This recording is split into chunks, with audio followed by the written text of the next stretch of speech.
Jeff's already done that. What I have to say. Are you ready? Let me turn this back on too.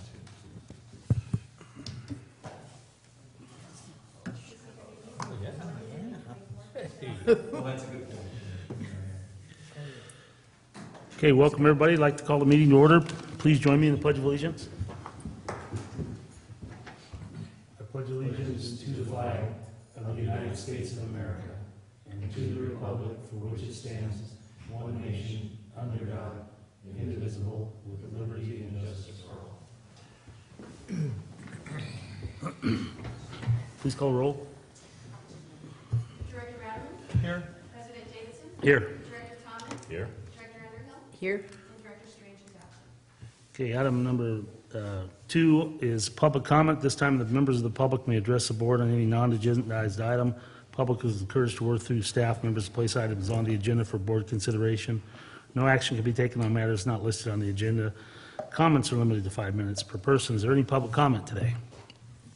Okay, seeing none, we'll move on to the consent agenda. And the following items are expected to be routine, non-controversial. Items will be acted upon by the board at one time without discussion. Any board member may request that an item be removed for later discussion. 3A, approval of the minutes for the April 12th and April 26th and special board meeting of April 26th, 2017. 3B, review of board of directors' monthly timesheets. 3C, approve and ratify claim summary number 552. 3D, resolution of support for nomination of Dave Egerton for Aqua Region 3 board member position. 3E, approve and request for water leak adjustment for account 026584000. And 3F, adopt positions on state legislative in the 2017-18 session. Would anybody like to pull anything from the consent agenda? 3F, please. 3F, okay. Any others? Move for acceptance of 3A through 3E. Second. We have a motion by Director Radaman. Second by Director Thomas. All those in favor say aye. Aye. Aye. Opposed? Motion carries. Okay, Director Underhill, 3F. Yes, 3F, because this is the Bigelow bill that Yes. is just under a lot of Yes, I appreciate scrutiny you. at this point, and I just want to make sure that we're okay on this. Thank you. If you hadn't had asked to pull this item, I was going to make the request of the chair, the president, myself, because that item is, I think, what you have here is basically is a request to ratify a support position that I have, at the request of Assemblyman Bigelow's office last week. They had a hearing yesterday on this in the policy committee that was a very important step in this process. So we were asked to go ahead and take a position of support before it got to that hearing. This bill would, as originally intended, would have provided more than $8 million combined to our county and Amador County out of the PG&E fines associated with the Butte fire, that they could have had discretion over use of that for things like fuels management projects, dealing with the tree mortality. It's a little broader even than strictly things directly related to the fire itself. So I went ahead and sent that letter, and I asked that this be ratified as part of it. Since then, we've learned that that because of difference of opinion, I guess, between Amador County Board of Supervisors and our Board of Supervisors, there was a disagreement on the allocation between counties of those funds. I believe the original allocation was based on acres burned percentage within the jurisdiction of those counties, but I think that there was a disagreement because Amador, I believe, wanted to see more money that it could have discretion over. So in any event, as a result of that, the bill, it's my understanding, has been changed to now make the money available to CAL FIRE as part of its state responsibility area funding, which covers the entire mountain region, and to use those funds for things like we've seen the fuels management projects. Good projects, good program and use of those funds, but it's not what was originally intended. So with that, I would just ask that the board I think it's more appropriate for the agency to take a watch position at this point. Having talked to, in our meeting with the president, vice president of the Board of Supervisors, we were told that they are no longer working in the same way towards the bill because of the way it's changed. So I would say we take a watch position at this point. So with this, I would ask that the board ratify the letter I sent based on the prior version of the bill, but now to formally move us to just a watch position to see what happens. If in fact there's a way that we can go back to the formula, if the counties can come up with an agreement and our assembly members are willing to make a change back in the direction that it was originally, then I would say we'd come to the board and ask to change that position. But I think as of right now, I'd just say take a watch. Okay. If I understand what you just said, you said that because Amador County took a position that they wanted more, that basically Yeah, and I don't. tore it apart. And I don't want to say anything disparaging about Amador County because Oh, I don't know absolutely. enough about it. But it seems my understanding is there was a disagreement over the percentage allocation between our two counties. So unfortunately, because of that, it just became a situation, I believe, where it just made more sense as a member of the Assembly covering those agencies, just to say, well, why don't we just expand it to include the SRA area itself, which would include your counties, but as we know, that also includes other areas as well, far beyond the Butte fire. So, yeah, I think unfortunately, that's where we've landed today. And, as you know, this bill was brought to our attention as well by Supervisor Mills at our Finance Committee meeting. And so that's, and that was when it was under its original iteration that we thought was really going to benefit our county. So bottom line, there would be benefits to our county, but it wouldn't be in the amount that we had originally expected. So with that, I think, again, it's probably appropriate just to go to watch, and if there's an opportunity to make a change, then we would move our position. Then we are not, you're suggesting that we do not approve this. Well, no, what I'm asking is that the recommendation well, is being we've changed. already done that. Yeah, We've I would already ask done that you yeah. ratify the original position of support, which I think was totally appropriate given where the bill was at. But now that amendments have been made to the bill that are changing the allocation of funds, I would ask the board to now go to a watch position on that. We will communicate that to the legislators that we have made that change, and that will signal to them that it's just we're recognizing this is not as beneficial as we'd hoped it would be. There doesn't appear to be a chance that it'd be amended back to where it was. That's not even being worked on, correct? I don't know. I mean, that would require a resolution of the underlying issue between counties, and I don't know that that's going to happen. So. So our position, have we sent a letter on this already to our? Yes, we Yes, sent a letter of yes, we support did. based on the So- original. So if we do bill. take a watch position at this point, we'll be sending another letter changing Yes. that position? Okay. Yes. I don't want to belabor this too much, but am I understanding that the Board of Supervisors in Amador County were suggesting that their county was damaged an amount equal to Calaveras County in the fire? I don't know the No, they just wanted rationale. an equal amount of the fine. Did they look at the map?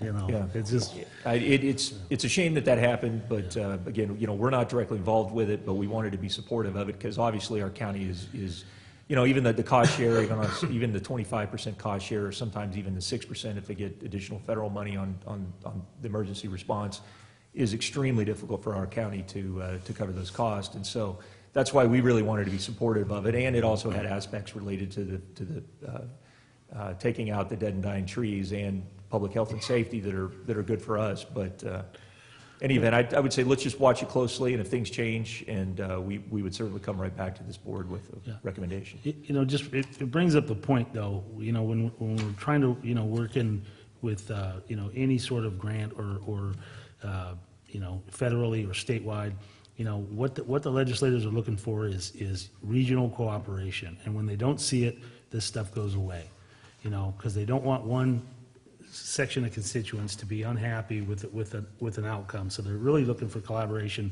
and some sort of, agreement on things. And when it doesn't happen, this is the kind of stuff that blows up. And it just really, I wish there had been an extra effort by Amador and Calaveras County Supervisors to really come to a better conclusion on this thing. I mean, I think that there was a reasonable, it was a reasonable bill, and the intent was right, and it just, people just got, they just couldn't come to a rational conclusion on where the money should go, and now, it's just, it's all blown up, and it's just a shame, but. Well, and this might be, for Vice President Ratterman, this may be something we could also bring to Cameron in the future, because of course that is a multi-county joint powers authority that we're a member of that, would include representation from each county. Just generally how do we try to avoid this in the future so that we don't see this kind of outcomes? I think that's a we great really idea. don't want to put our representatives in the legislature in a position of having to, pick winners and losers, and so that's, you can understand why that's ultimately where it is. No, and it is a shame. It seems like you're fighting over a pot, and then neither one of them got it. Yeah. I mean, so it is kind of silly. I'll go ahead and make a motion for item F, 3F, to take a support position on 1427, support if amend on AB 18, support amend on AB 5, and then a watch on AB 524. All right, we have a motion by Director Adams. Is there a second? second? Second by Director Underhill. Is there any public comment? Okay, seeing none, all those in favor signify by saying aye. Aye. Opposed? Motion carries 5-0. Okay, we'll move on to new business, review and acceptance of the fiscal year 2016-17 third quarter investment report. Mr. Meyer. Great. I'm going to go get coffee too, but I'm going to Starbucks. It's going to be a long session when you try Anybody want me to get a pick cup up of coffee something over up? You guys will be glad when I retire. there. Sleepy time team. The item before you today is the review and acceptance of the fiscal year 2016-17 third quarter investment report. This is a time period January 1 through March 31st, 2017. Since this is already 8 weeks past, it's been to the Finance Committee. They've looked at it. I just want to highlight a few things, and a lot of that is the change in our cash position. As you can see in this, under the summary table, we had an increase in cash of a little over $1.6 million. The reason for that is twofold. Most of it was due to our second installment of the property tax revenues that came in, the first installment of $2 million. I was thinking the one we just got last week. That increased our cash position. We moved some of that into LAIF. We kept a little bit in our Umpqua money market account. We pulled $40,000 out of our Wells money market account. Wells Fargo is our trustee for our bonds that we have and any type of interest payments that come off of those, and or our Lehman Brothers. That is still actually, believe it or not, we're still getting some cash through that trickling in. We did have a major disbursement of $612,000 to Highmark Capital. This is for our OPEB funding. This is a pre-funding portion of our retiree health, and that was $612,000. The market has jumped a little bit. It's still, interest rates are still fairly low, especially on the short term. However, LAIF in itself, which is really outpacing anything we see on CDARS or anything else, it's sitting at about 92 basis points right now, which is very good. We're still staying short. We're looking at different options. I've reached out to a couple of financial advisors to see what they can do in offering their services, and Chandler Assets is one of those that actually deals with smaller portfolios like ourselves and comes up with reasonable rates. So we're looking at that in addition to finding out what we can do in-house. It's just that right now, there's nothing on the horizon that you look in that 3 to 5 year range that I could find that gives us good yields right now, mainly because you're paying such a premium on those investments, which drives down the yield. We're probably going to see maybe at least one, possibly two more rate hikes out of the Fed. 10-year treasuries right now are trading just a shade over 2.25. So we're not seeing a lot of movement right now. The markets have seemed to factor in that rate increase and what's going on. A lot of it's just kind of dealing with the economy. And so far, the economy has so far been pretty strong, especially on the corporate side with job growth and earnings. And that's all I have. If there are any questions? Any questions from the board? Any questions from the public? So is this just an accept item, or, Yes, it is. so we have to have a motion to accept it? I move that we accept the third quarter investment report. Second. Okay, we have a motion and a second. Any other questions by the board? Anything but from the public? Okay, all those in favor signify by saying aye. Aye, opposed? Okay, motion carries. Okay, 4B, presentation fiscal year 2017-18 preliminary budget. Jeffrey Meyer.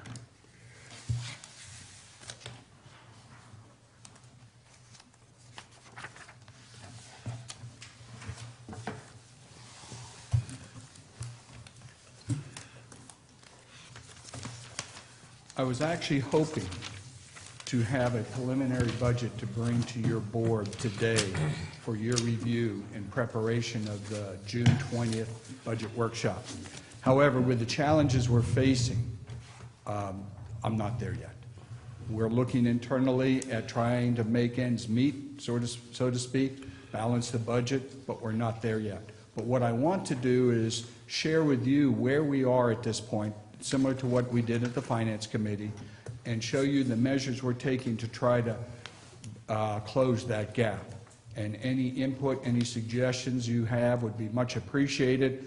And the goal is at the end of this, provide us those comments, and then we'll come back on June 8th, just before you receive the presentation of the draft financial analysis from HDR. At that time, I'll provide you with a preliminary budget, just highlighting the adjustments we've made, and just hand it to you, small, short presentation, and then we'll come back on the 20th. Because you're going to get most of the information today as to where we stand. On this 8th, I'm just going to give you a list of the adjustments, and we can go, and the budget itself for your review till the 20th. So today, we're going to look at our operating and CIP budgets.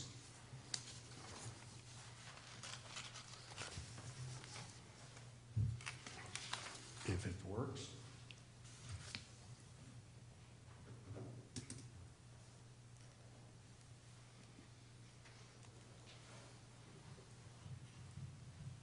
Okay, there we go. Revenues. The key to our revenues on this is four large revenues, combined to take up 95 or comprise 95% of our budget. And those are the ones that, in some cases, are vulnerable to the weather, such as our water rates, water-based and consumptive. Not so much the base rate. The base rate is influenced by new connections. The consumptive rate is based on the state conservation efforts and Mother Nature. I'll go into that a little bit more. Sewer rates is pretty flat, and we see just a little growth in new connections. The hydropower is both New Hogan and the North Fork project. The North Fork project, the revenues are based on a construction indicator, cost indicator. It's adjusted on a quarterly basis. New Hogan, though, is based on the amount of water that's behind New Hogan, behind the reservoir, and that fluctuates. And that's really something that can be good for us in this year. Revenues come up. Last year, in fact, this year to date, through April 30th, it was $208,000. Last year for the entire year is $48,000. So that's one of our challenges we face. In this slide, I'm showing you the revenue trend since fiscal year 2012-13. The reason I picked 12-13, that's the same base year that the state uses or has used for our water conservation. And that's our milestone, and we work back from there to see how much water we have saved over the years. If you look at the top left-hand corner on water sales, this includes base and consumptive, $7.7 million. If you go to the next two columns over for fiscal year 15-16, which was last year, it was down to $7.1 million, a $600,000 decrease. Even though we had increases in new connection and base rates, our consumptive levels dropped because of the drought. We anticipated some rebound this year, and unfortunately, what Mother Nature gives us, she also taketh away. She gave us full reservoirs, but the rainy season extended all the way pretty much through April, and people just weren't using their sprinklers, and some of them have shifted to more water conservation landscaping. So I don't know if we'll ever come back to that consumptive levels of 2012-13. That's going to be our challenge, to try to figure out where we land. We just had the May billing information. I factored into that into some of my numbers here, but I don't see anything that'll tell me we're going on to high consumption. Now, the May billing went through about May 10th through the 15th in that time frame, that 2-month time frame ending May 10th, 15th. We just starting to get into the hot season, so we may see a rebound. I just don't know, and that's one of our challenges. Could I ask Yes, you a ma'am. question? It had been fixated in our minds that we were looking at a $700,000 decrease. Decrease. And now you've changed it back to $600,000. Well, there was also some increase in the base. We have more customers. Over Yeah. time, we add customers. So that's why you don't see a straight 700,000. We've added more customers, but the net balance is still below what it was in the past. Right, right. Because combined, all of those Well, customers are not I had using it, as water. I say, set in my mind that was, That's on the consumptive side. okay. So even though, but the base side has gone up a little bit to help compensate for that. Just to note, so our last reporting period for conservation was April, and we had 30% conservation as compared to 2013. At the Aqua Conference, we learned that there's been some statewide polling about attitudes towards conservation, and there has been it found that there's a change in attitude, that even if we're beyond the drought, the public still believes that they have to continue to do conservation, and that's just a new permanent way of doing things. So that's why we're in a position of having to be very conservative in the estimates for the next budget. Correct. And the key here is we don't have a lot of predictability in our water rates revenues because of the fact that there's that consumptive factor. It's fairly easy to predict the base if you just, as far as you kind of can look at the number of potential new connections. But it's the consumptive side that makes it very difficult. Is there a trend out there with districts reevaluating their rate structure to cover their fixed costs and maybe get out of the inclining rate business, or change that structure? Or? There are, and one of the, HDR was down last Thursday, and that was part of the discussion we had when Dave was sitting in, is maybe it's time to take a look at that, the structure, to provide some more predictability in ours. There's those districts that went with the Kook model that had 70% consumptive and 30% base. What's COOP, Jeff? Just an acronym. What is? Oh, I'm sorry, the California Urban Water Conservation Council. It has now changed its name, but those are the that used to be the state's unofficial arm as far as setting standards for water efficiency and water conservation. But that's something we can look at, because we do need, it'd be nice to have predictability. Yeah, but I mean, it would be nice to have predictability, but aren't we mandated to have the penalizing rate structure by the state? or, Well, I would defer to Joel on actually where I mean, I think it's one of the demand management measures that's recognized formally by CUBE, also by the state, as being one of the most effective ways to change behavior in the way of water use and achieve conservation. So it's reflected in a lot of what the best management practices that are adopted within urban water management plans like ours as part of the strategy to meet the requirements. But I think that it's everybody's aware, and this was something we actually talked about at the Urban Advisory Group on the state's development of the long-term new conservation requirements, was that we're in a very bad situation with us riding the roller coaster of revenues based on, conservation. That really puts us in a difficult position as agencies. And of course, that's why a lot of agencies had to adopt drought surcharge, even go through a whole new 218 process to do that, like Amador Water Agency. We fortunately didn't have to do that, but on the flip side, we had to rely heavily on reserves to try to make up the difference, and that's what we're still struggling with. So the idea, I think I think there's a space for us to try to do that, to make a change, to try to make it more stable. I don't know, there will be, though, that there is that balancing, because there is that other consideration, how this affects water use and how this is perceived by the state and what we're doing. So I'm very happy that we have HDR, one of the, they know what the industry standards are, they know what's happening in other agencies and where we can do, where the law allows us to go and where the policy's at on the rate settings. So I think we're going to just have to work this through our financial analysis plan and what follows from that. That could be the most important thing we can do on the water side, is to ensure ourselves more stability.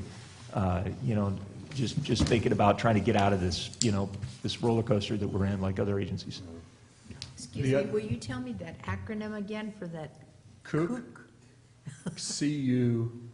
C-U-W-C-C, California Urban Water Conservation Council. If you do a It's made Google up search a of number that, of water agencies and water efficiency and NGOs, yeah, it technically doesn't exist anymore. They've changed. but they still Yeah, have the it's- same agenda. Well, not really. It's changed quite a bit now. It's more, it's less of a quasi-regulatory type entity now, and more of as a service association for water agencies. What's a new acronym? I can't remember. I heard it at the conference, but I frankly don't remember. One of the other things that Dave touched on is the law, because we're also governed by Prop 218. 218. And and a number of water agencies have been brought to the courts trying to justify their rate structure, including the tiered structure, because you're only allowed to charge the amount that it costs you. Now, there can be some penalties in there as long as that penalty cost is associated with conservation efforts. We have a struggle because, unlike some of the Southern California districts, we don't buy our water through MET or somebody else. So there's this structure there that is the actual the incremental cost of selling that next tier. So that's part of this discussion that we're going to have. I know the state would love to, and DWR would love to do away with parts of 218 that prohibit that, but that would have to be overturned by the voters. So those are the challenges we're facing on the water side. Sewer side, we're just challenged by we're not seeing a whole lot of growth. We only got about 4,800 customers, and our growth is less than 0.5% a year on that side. Property taxes, you can see a fairly significant jump between fiscal year 12-13 and 16-17. Jeff, Russ I'm had a sorry. question, I think, on the. Yeah, before you jump into the property taxes, I think it's worth mentioning that when Kathleen Tiggs was here on Monday, the roundtable discussion brought up a kind of an interesting dilemma that has been presented to Amador Water District when they went through that 218 process in order to get some stability in the charges, that surcharge that they put on for drought, and they were immediately challenged. The judge reviewed it for 20 minutes and threw it out, threw the challenge on, said you did everything right, and then they were sued subsequently to that by the Howard Jarvis Tax Foundation, or that group. So the stability that they were looking for, the additional revenues are now going to be gobbled up by the Legal fees. Yeah. So it's a minefield. I mean, you just don't know where to put your feet. That's a good point. They're still expending money to defend themselves against the lawsuit, even after those rates are no longer in effect because the drought is technically over. So that's a bad situation. They're more at risk because their allocation of base to volumetric pricing is about 50-50, and that's quite a bit more on the volumetric side than us. So, but still, this like I said, this is the one thing that we can take comfort in. I think is that agencies across the state are dealing with the same problem, the same challenge, and so there's a lot of effort going into this. So President Davidson, what you said, can we look to other agencies? Yes, we can, absolutely, and that's why I'm very happy we've got HDR in a contract, because they know what that is. They work with agencies all over the state. Well, they've also got an individual that inherited large sums of money that wants to sue them on anything that they try to do, unfortunately. And that's really where Amador Water Agency continues to struggle, is this one individual that claims to be speaking for large groups of people, and that's his very first action is legal action. And It's that's a unfortunate. struggle when you come up with rates nowadays under under Prop 218, not only the process, but the quality portion of it. And it's a challenge, and when we go through, if we go through that, and it'll be before your board, the financial analysis, we do have to make sure that we take into account all the recent rulings. And the latest one was down in Glendale, dealing with class costs, customer classes. Going back to property taxes, you see a jump from 1.7 to almost 2.3 million. The major reason for that is not a significant growth in property taxes. We went from a 75-25 split, 75% of the taxes going into the operating fund, 25 into the special project fund, to 85-15. So we were shifting more money, more of the property tax money, to offset the operating fund. And as Dave said, instead of raising rates, we'd made a decision to shift more reliance onto property taxes. And Yeah, so that really did, that, you know, in a sense, that bought us time on additional rate increases on the operations side. But as a net result, we have less funds in the Reserve. in the special projects account. Yes.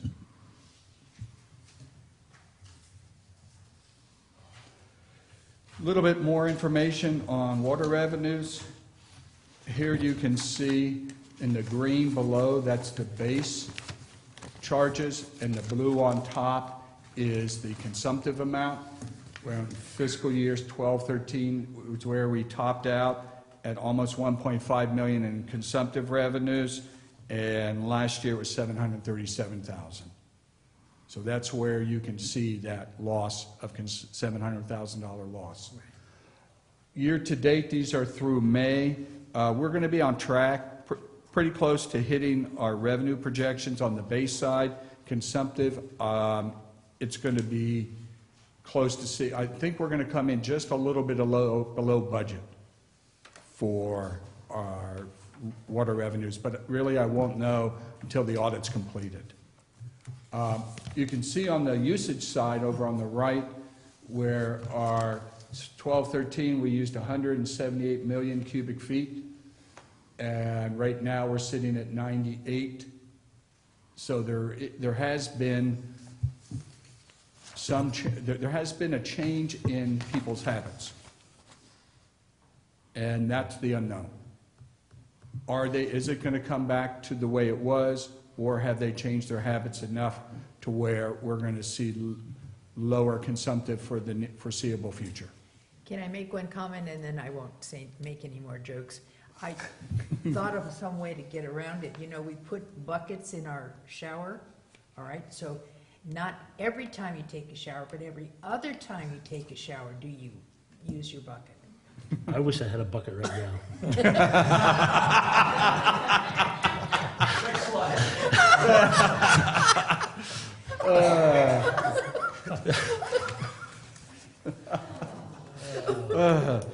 I'd throw In the it bar- you and Joel. Yes, yes, yes, I know. That's why I say the presentation on the 8th is going to be real short.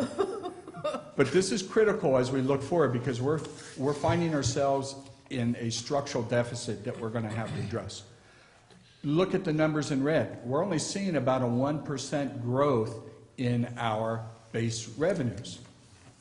That's not a whole lot when you look over time, and 0.5% on our sewer. So we're not growing ourselves out of the revenue doldrums. This is a little deceiving here because we haven't received all our revenues, but the key here is when you look at the growth and increases the last couple of years, it's been about 0.5%. Reason why there's such a jump here from 11-12 from the prior year is because July 1st, 2011 was the last increase of that 2007 rate 5-year plan that was adopted back in May or April or May of 2007. So that's why you see it skewed. Our hydro revenues fluctuate with rainfall, especially at New Hogan. We're looking at year-to-date. We haven't gotten to May or June. I anticipate we're going to be close to somewhere between 12-13 and 11-12.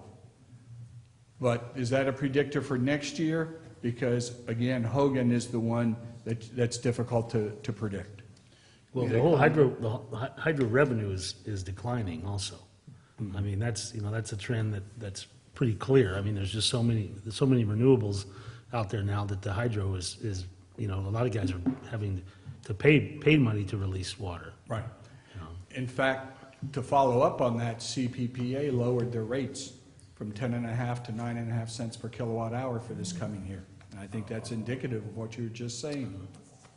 Excuse me. You made a comment, I thought I heard you say something about 200,000 on hydro revenues, We're at about 208,000 year-to-date so far. but. That's just at Hogan. I think. That's Hogan, Oh, that's just Hogan. just okay. Hogan. Okay. So you're thinking that with all this rain and volume of storage that we have and everything, is it the decrease in the market, the reason why we wouldn't exceed the fiscal year 11-12 by a significant amount? I mean, we haven't seen this kind of rainfall in all and, For quite some this time. year, yeah, for fiscal year 16-17, it'll be very good. I don't know about 17-18, because 17-18 will depend in part on next winter, or this coming winter, to see what Right. rainfall we have. It's not gonna, I don't think it'll get back up to that, I have to be conservative in how I project the Hogan revenues. But, like I said, Spicer's easier. It's a construction cost indicator, and there really hasn't been huge spikes in that from the feds. That's the thing, that where you would expect to capture that additional value from a year like this would be in the Spicer project with its additional capacity, but the reality is the formula for revenue sharing on that is tied to the construction index, which is separate and apart from the water year. So, I mean, it provides stability in years when, like the last few years, but we don't get the upside either. What is Hogan used for? Does it have peaking capability or? There's a cap on how much can go through there, and I can't remember what it was. At one point back in 10, 11, somewhere back there, 11, 12, we were looking to work with MID to be able to increase that cap, but when the drought hit, it basically didn't make sense to Well, go through the the reason I legal. bring it up is, Russ and I attended at the Aqua Conference, the forum on relicensing the FERC deal, and learned a little bit about, the plants that are profitable are ones that can peak up in the evenings. That there's so many renewables during the day that if you have a facility that doesn't peak, you're getting the bare minimum for your power costs. And I'm just curious, maybe when we have that FERC forum, we can talk a little bit about how our different facilities are operated, you know, and how they're, when they're allowed to be on and what sort of money they're making out of it. You bet. You know, and Peter will take the lead on some of this because he spent a lot of time with this and the projects through CPPA, but and then just on Hogan in general. But it's my understanding that's not a peaking facility. It's one that's run. The hydropower is ancillary to the ag and municipal water use in the in-stream flows, and so you're not going to see that additional increment of value. But I think there are some. We've talked about this. Is there could be some ways in which, based on the timing of deliveries, particularly in the ag water supply and how Stockton East uses it, that could benefit the power generation. We could optimize that even more. And so that's something we've been talking about, and we will follow up with those agencies to see if we can make some changes. Yes. Usually when you have after bays and fore bays that you can do the peaking stuff. Yeah. You know, but with a Hogan, where you've got the fisheries issues down below, if you increase the flows, the fish are gonna think, oh, it's spawning time, and then you reduce them down, and like you say, the ag use and all. Yeah. It's real problem. Here's a chart going back to 2007-8 about our property taxes. And in this particular case, you can see the last couple years have been pretty flat. In fact, I was really disappointed in our second installment in our current fiscal year 16-17 property tax revenues. We get it in 3 installments. The one in February, the other in May, and then we get supplementals in August. The supplementals are for the unsecured and any cleanup. But we receive the preponderance of the revenues in the first 2 installments. If I compare 16-17 to 15-16, we have $9,700 more this year than last year. And in talking to Barbara Sullivan at the county, they don't anticipate any more than maybe a 1% growth in assessed values for 17-18. So when we look at property tax revenues, it's going to be a long time before we return back to the times of 8 and 9 before the recession. Yeah, I think that, I mean, I appreciate the conservative approach, but I do think property taxes are going to increase by more than that. I mean, just in looking at home values here in the last year, it's been a pretty significant change. A lot of that depends on the work of the assessor's office. Right. Well, But eventually it catches up. 'Cause It they have- will, I mean, they yes. have to use, they only use resales. And you know, Yeah. we're pretty much out of that whole foreclosure market now. And, you know, there's very little of that stuff going on. And those were the ones that really, you know, that whole foreclosure market really depleted the way they were allowed to assess. Because they were the sales, the home sales that they had to use. I can see it starting out in 18, 19, and maybe 19, 20, but based on everybody I've talked to at the county, with what the assessor has looked at the assessed values and the work that they have done, they just don't see it. It's unfortunate because I think it would be a help not only to us, but to all the other agencies that depend on property taxes, schools included. Jeff, have you talked to them about any of the potential to tap into the Prop D funds, the cannabis tax stuff? No, I That have they're not. receiving that $44,000 a year per. I would recommend that at least an initial conversation happen with them over that. It's unrestricted funds. Granted, they'll probably want to keep it every dime for whatever, but at the same time, I think there is some nexus here between, you know, the property tax and then also some of our challenges within that industry as, you know, for various stuff. So, yeah. Anyway, I took note of that. yeah.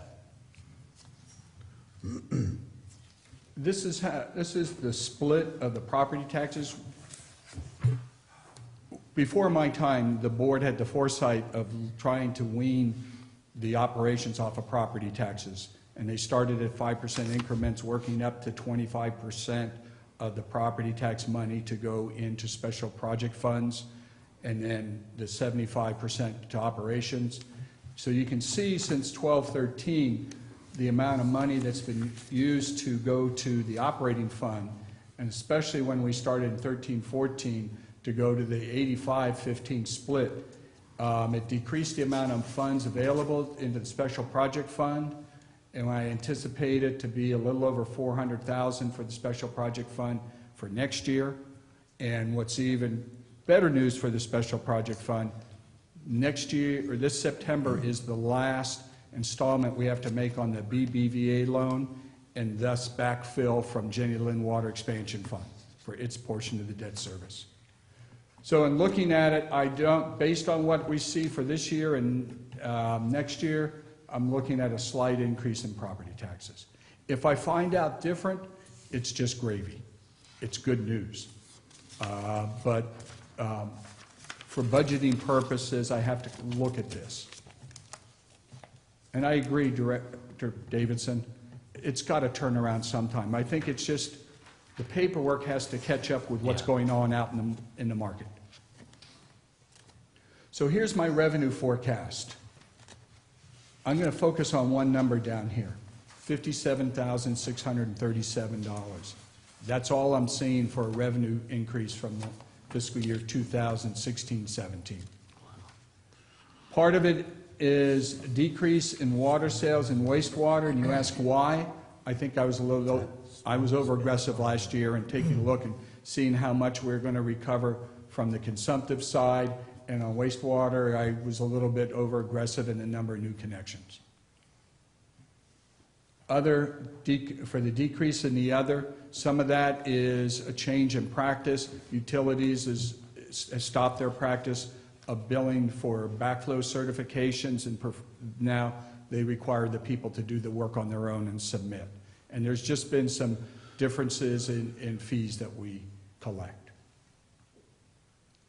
Property taxes, you can see from, and this is budget, my other number was from actual, projected actual. Our budget, I do show an increase in the budget.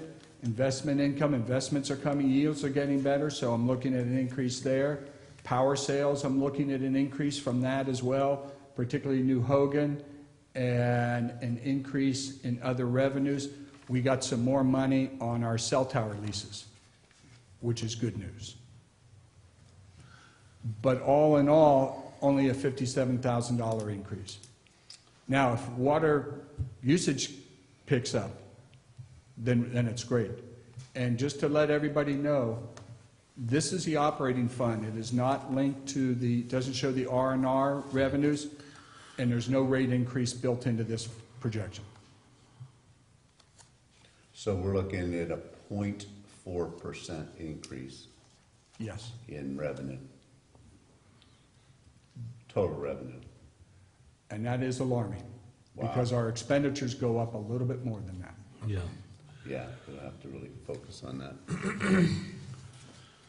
And you go back to the four major categories of revenues: water, sewer, hydro, and property tax. Hydro and property tax tend to be outside of our control. We're pretty much along for the ride. We do control the water and sewer rates.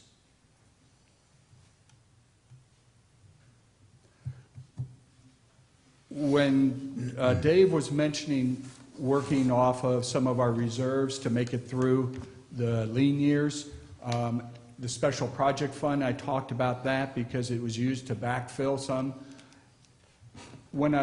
This is a synopsis of our Fund 108, our interest reserve fund, where we keep the bulk of our reserves, not the expansion funds, but the reserves we have available to us. This is just a projection for what it's going to look like at the end of this fiscal year. We started out with $10,864,000 and some change. We get some revenues coming in, interest earnings. We had a little bit of extra property tax revenues that were collected in August that went there, and that was from 16-17. We've already had $384,000 in property tax revenues. That's the first and second installment. But you can see that in the budget, we had planned on taking transfers out of this fund to backfill the operating fund. And that was a conscious effort to make sure we were able to have a balanced budget. But I want to go over some of these because some of these transfers coming out of the special project fund were for ongoing expenses. And we have to go away from that just to fund one-time expenses. 75,000, that's from the interest allocation. That's to fund the debt, the interest-only payments on this building loan, the internal. 320,000, we budgeted for capital outlay purchases, trucks and equipment and things like that. I recommend against doing that unless it was for a single large purchase. 220,000 for water resources. That's for water rights and a lot of the activities that falls under Peter's budget. Now, this is what's budgeted. We won't true it up until the end of the year. But that's what was for budgeted, 120,000 for John Mills' contract last year. 105,000 for New Hogan O&M. If you remember, between the week before I was going to give you the final budget for adoption, Army Corps of Engineers through Stockton East notified us that our annual O&M costs to operate the New Hogan Reservoir, the contribution we make, went up $155,000. And to be able to make that work, we did a one-time transfer in from the special project fund. We can't do that anymore. It needs to be incorporated in part of the operating budget. So that's another hit on the operating budget. Yeah, Is that- it Annual cost of a. It is, Yes, in went up that perpetuity. much? Yep, Actually- it's not a one-time cost, this is a Well, new cost, yeah. It is, that's the increase. The annual cost is about $293,000. That's our portion of it, So percentage-wise, it went up how much? almost 100%. And what was the justification for that? The Army Corps said that's what it takes to be able to operate the facilities there and maintain the public amenities. So They look at, I'm sorry, they look at it every 5 years. It's adjusted every 5 years. So we're locked into this for the next 4 years. Just out of curiosity, is there they're the operators no matter what, or are there any other options for operators? I don't know the answer to that question, That's a good because I question. know it's a Bureau that I was gonna reclamation Yeah. project. But it's a flood control facility, so it's natural that they. But that's not, if that's all they were charging us for, maybe the county can develop their own, recreation, park district and operate the recreation facilities and have the Corps just work on the flood control. It's just a thought. We can definitely And explore we can that. look at that, and some of the costs were associated with some maintenance work on the dam itself, the flood control portion of it. But the county doesn't operate or doesn't have a park department. No, I realize Yeah. that, and I understand, what I'm talking about is the recreation facilities, because I go out there, they've made some significant improvements to the recreation facilities. They built, covers and improved the campgrounds and done a lot of great things, and it's a benefit without question to the entire county. Hogan is probably the biggest tourist attraction in the county. People don't recognize it as such, but I think it probably gets more visitors than anybody else. I didn't think White Pines is. Yeah, well, not right now. Not to add, there is a park and rec commission with the county, there's no funding for it. Well, okay, And so maybe that's what, it- okay, Yeah. all right. And to follow up, Director Strange, when we're making $220,000 in revenues off of power generation and paying $293,000 a year towards Army Corps to maintain the facilities, obviously there's a negative cash flow there, but that also, that's a water source for Jenny Lind area and downstream users for our ag users. So is under agreement with Stockton East, is that what do they pay of that amount? I don't have their numbers. I think it's it's not a 60-40 split, but I think it's based on their water allocation and our water allocation, or our state permit. I Which think is it's about 60/40. I think so, something like that, yeah. So we're talking about just our costs associated with that, not a total cost that Total. also is picked up by, a portion of it picked up by Stockton East. That is correct.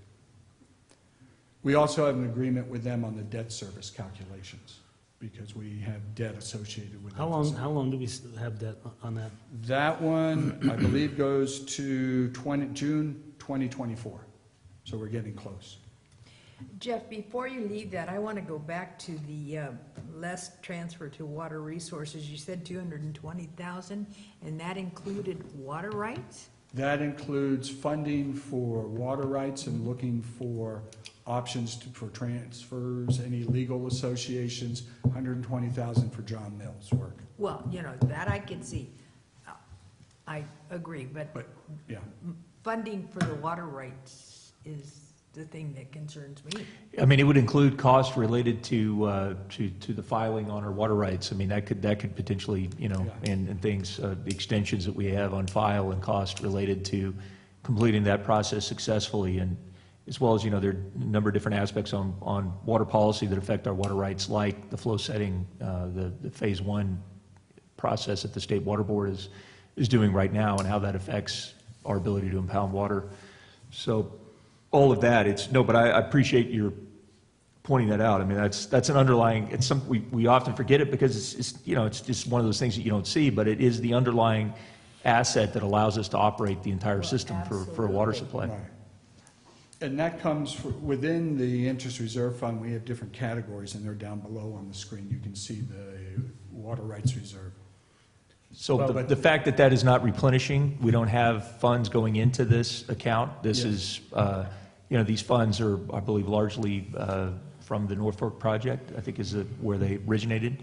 Right. That's a big concern to me. That's something we talked about in the Finance Committee. It's a big deal, because obviously our water rights and the care of those water rights will continue, you know, in perpetuity. Well, and the other item that's, you know, a glaring omission is, you know, we're not collecting anything to pay for our FERC relicensing. That is correct, and I have that on a slide further down the road. Okay, great. Well, I mean, I love John. John does a lot of great work, but what direct benefit have we received from that? We haven't done any transfers. You know, so, I mean, help me out. Yeah, the transfers are just one ancillary part of it. We have done, I can, you know, John has provided leadership on, particularly, I mean, most notably our ability to partner with Stanislaus County on a formation of a GSA was due to his relationships with people in Stanislaus County, the Board of Supervisors, that introduced us to that. Just to let you know, we are proposing a pretty dramatic cut to his contract, and so that is what is obviously, because, yeah, I mean, the fact that we have to transfer in funds for it, that's a concern, so we really want to maximize our benefit off of it. Thanks, Dave. There were two other transfers last year. One of them was for the Wallace loan payoff, a loan we assumed when we annexed Wallace at $81,000. We did save interest on that by paying it off. And the last one is the loan to Jenny Lynn Water for the revenue debt. I'm projecting $120,000. It's not quite what was budgeted. I did budget from $274,000. They've gotten more connections. In fact, they've had 4 to date in May. So the more connections they get, the less we'll have to backfill. But September of this year is the last payment that we'll have to make. And probably at the end of that, Jenny Lynn will owe the special project fund somewhere between 1.5 and maybe $1.6 million. And it would be paid off over time when the connections come around.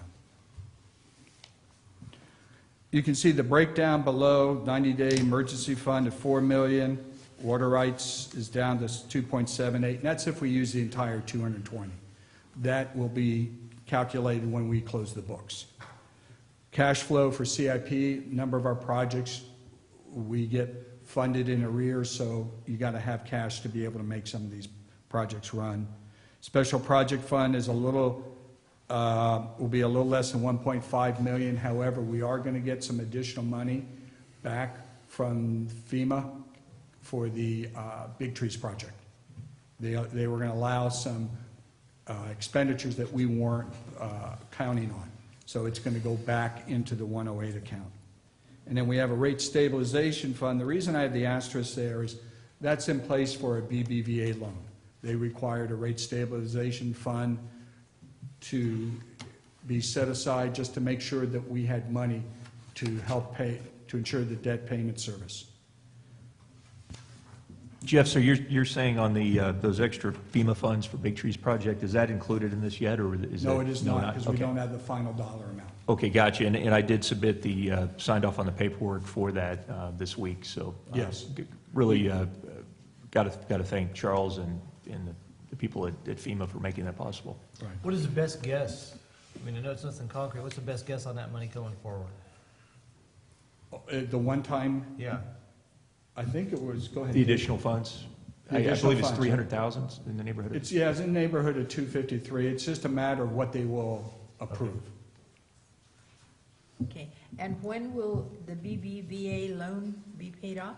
September Okay. so this- 3rd, 2017. So does that mean will no longer be required, you say we won't be required to have this 712,000 in there, so we'll be able to use that for something else? Well, you've got to also remember, there's an $8 million base amount in this fund that you cannot touch because of the North Fork money without a four-fifths vote.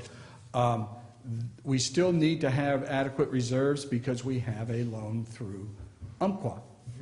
And what I see coming down the road, especially when we get to CIP, we're probably going to have to take out more loans for some of the Copper Cove projects. We just don't have an ongoing source for all these projects that we see. So I want to keep reserves because it's easier to borrow money when you have reserves, and this is great.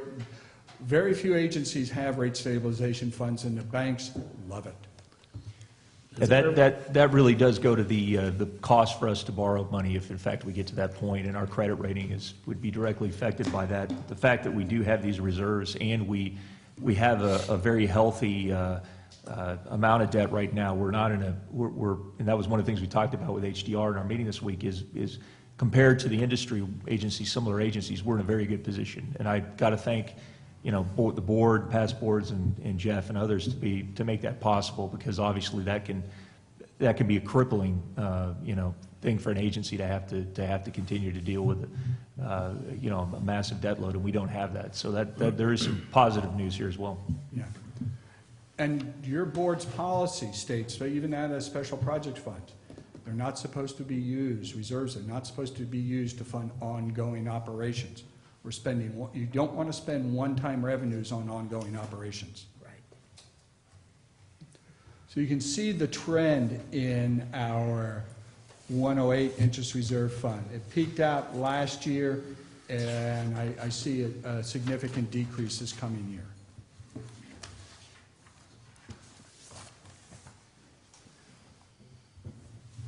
We talked about the transfers in from the 108 account to help fund the operating, but there's more transfers in. This is the 16-17 budget, and this is important to understand where we are for 16-17 and where we're going for 17-18, because 17-18 is going to change dramatically. We've got a lot less revenue coming in, money coming into the operating fund, and that's where you're going to see our biggest gap. The debt, we carry our loans in the operating fund. The BBVA loan is budgeted in the operating. So what we have there is a component of 2/3 of that debt is expansion funds, 1/3 is operating fund. The 2/3 expansion comes from Ebbets Pass Water, Copper Cove Water, Jenny Lynn Water, and Copper Cove Sewer. So we transfer money out of those expansion funds into the operating fund, and that is in part what you see, that 944. But since there's been a zero cash balance in the Jenny Lynn fund, we have to backfill that by a like amount. I know I get grief from a lot of people on this. You got to pay your debt service before you pay anything else, even salaries and benefits. You miss debt service payments, you default on a loan, you put this district at risk for future years in trying to get money. And a district that has facilities that have lifespans of 20, 30, 40 years, you're looking at some long-term debt, you don't ever want to be in that position. So that's why we use special project fund to backfill Jenny Lind, because that has to be paid first. Bondholders would kill you if you ever tried to go out for debt again when you defaulted on some. 75,000 is the interest. I've talked at that in the Wallace loan. O&M 105, 220, 320,000 for capital equipment and projects. That's not sustainable. This is where I became optimistic and Mother Nature slapped us around. This is where, these are the funds from the R&R that we looked at that would cover the salaries and benefits for those employees working on R&R projects, out of engineering and out of utilities. Part of that was going to be on the Jenny Lind pretreatment plant. Circumstances outside our control has pushed that project back because we've had to do more planning work up front. We also were going to do bluebell replacement, a significant portion of that, while all the rainfall and all the issues that were going on during the year kept our guys from doing that, and they just started this past week. So that's where I was overly optimistic. Same way with some of the CIP projects. We just, with the weather that we were facing, especially the heavy rains and the damage that have occurred over this past winter, we weren't able to meet those numbers. So in looking at these again for next year, I had to scale some back. The debt service is a lot smaller out of the expansion fund because our last payment's lower to BBVA. And I've also scaled back coming out of the special project fund for backfilling Jenny Lind. We did have to increase the transfer in from the BBVA loan because on the water loan, it's going up to principal and interest payments. The first 2 years were just interest payments only, so now we're paying interest and principal on the water and sewer side. Even though it's budgeted in the operating fund, the net effect on that loan to the operating fund is zero because it's funded by R&R rates. We have pledged those rates and debt coverage to Umpqua Bank to support that loan. We still have the $75,000 for the interest on the building. Wallace loan payoff, Hogan O&M is gone. Water rights we cut down to $80,000. It's down to what we think is a reasonable amount to cover those items, the work that's going to be done out of Peter's budget. I do propose $158,000 for the single purchase of a vac truck that utilities wants. They would like to get another vac-on truck, but we're still in the loan of the current one, which doesn't end until next spring. At that time, we'll look at taking out another loan. And you can see here that I've reduced the amount of transfers for capital projects, R&R, and CIP projects. It was $698,941 for R&R. It's down about $145,000. So it was taking into account what we can actually manage to do. Plus on the CIP, we're scaling back some of the projects because we're fairly into our master plan updates. Those expansion fund dollars are covering engineering's cost on that, their support of those master plan projects. So it went from, it's $2.4 million for 17-18, 3.3 million last year. So you can see a significant drop in transfers in. That's one of the key reasons why we're in the hole for this year, or upcoming year 17-18. Director Davidson, you asked about some of our debt when it matures. We have a PERS side fund loan that matures April 2019. The refunding for BBVA, September of this year. Capital R&R loans, March of 2021. the VACON, April of 2018, New Hogan, 2024, and the building, 2022. And here's the schedule for our debt service.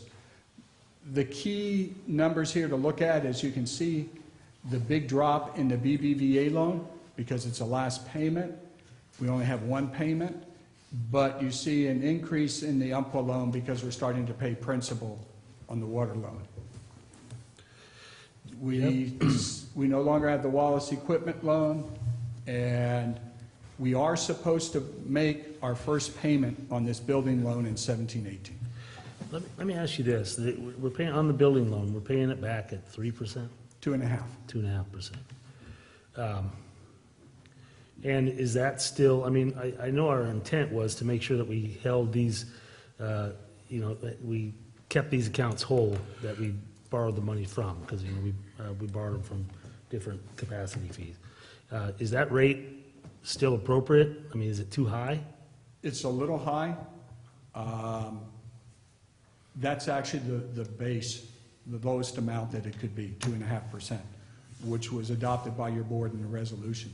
We could possibly revisit that if you'd like, because. And the trend is interest will probably go up, But not to that amount. not to 2.3, you don't think? Maybe 2.5, maybe by the time the loan's paid off, towards the end of the loan. Well, that's what I'm just wondering if it's, I don't want to do something, I mean, if it was an amount that we were confident that, over the course of it, or that we had the flexibility to change, I would entertain reducing that if that helped our budget. Because the intent is to keep those accounts whole, not to have them profit from it. So it's just a thought. I don't know if it's a significant amount of money or not. Probably isn't, but. Just for- I will look into that. What are we talking about as far as a dollar figure there? If it was changed lowered from 2.5 to? Well, And they- 2.5 is 75,000 a year. If you go down to 2, it's 60,000 a year. So 15,000 a year, But it'll start decreasing too as you start paying off the principal so even less than that. as time goes on. But what I can do, if you'd like, I can go ahead and look at different options and see if the savings are significant enough to make that change. I do have one strategy to balance a budget, and it is in regards to this loan. So maybe, because if we are going to defer, and I'm getting to the end of the story during the middle of it, but I am recommending we defer the first year payment, and maybe, which will take a board action, and then if we can do that, we can go back and revisit the entire process, structuring of the loan payments and the interest charged. Well, we got some, we've got some real estate that also may or may not change hands, and so I'll save my questions for closed session in regards to that. Okay. But I mean, it's a good point. If you look at the investment report, we're not making anywhere near 2.5% on any of our investments. So, that is a good question to ask. I appreciate you bringing that up, something I hadn't thought of. No, and that was artificially chosen at the time, I mean, based on the economy and what banking, what it was called, what it would cost to borrow at that time. And if that has changed, it only makes sense that we're not punishing ourselves. We're using real-time money or real-time, Would be one thing if we're paying it back experience. faster, but it's, I mean, if we were using that extra percent to pay the loan back, that'd be a different story, but we're not. and it is our job to oversee that fund is getting refunded correctly, and it's getting refunded more than it should have based on today's economy. What would happen if we decrease the interest payments? This 75,000 would decrease, and you'd have a little bit more fund balance in the interest reserve fund. It is not money it's that not goes to the going to- operating budget, Oh. but it could help build back up some of your other funds. So that is an option. And I've taken notes, and that's something we'll revisit. As I said, jumping ahead, we're going to have to look at that building, because it was not included. I mean, it's the other part of it is we're still paying off the BBVA loan, and now we're starting to have to pay the admin building loan. It was supposed to be you stop one and then pick up the other, but not in the same year. And how did we get to that point? Because we were a little longer on the building of the building, the way it was set up. It's just a timing issue. It's nothing that we can't change. One of the other things I want to point out, because it's significant when we look at the increase in salary and benefit costs, is we used to keep the PERS side fund loan recorded under benefits. The auditors last year came, no, it's a loan, so you have to put it in debt service. So now we actually record the cost in debt service.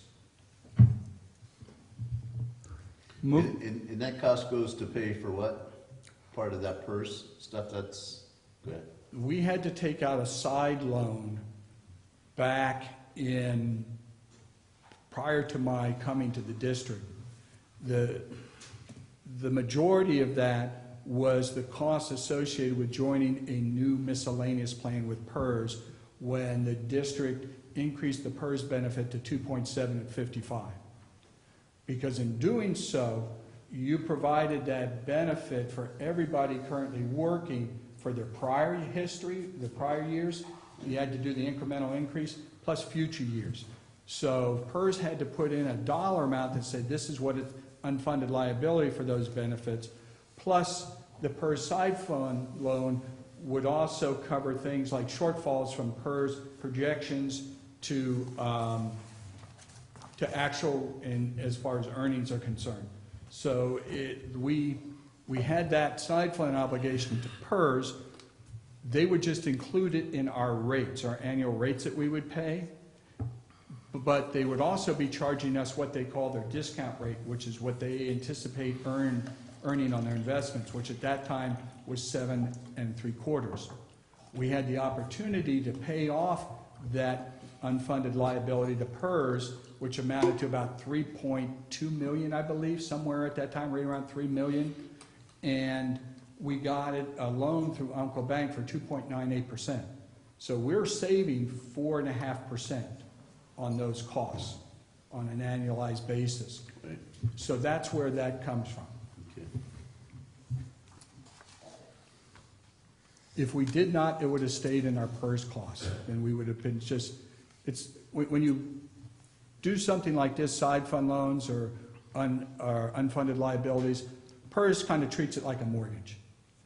They'll charge you interest on what you owe them.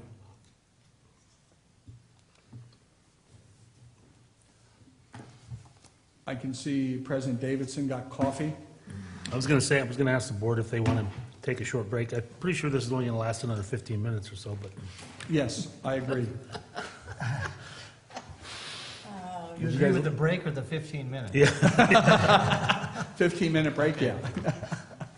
Do you guys want to take a quick break? 5 minutes. Is this a good time to do it? This is a great time. Okay, let's just take a 5-minute break. We're going to recess.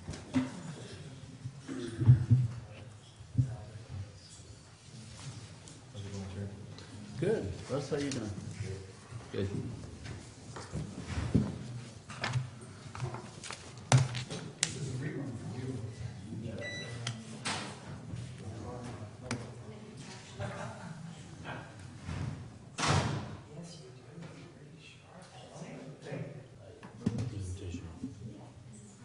Presentation.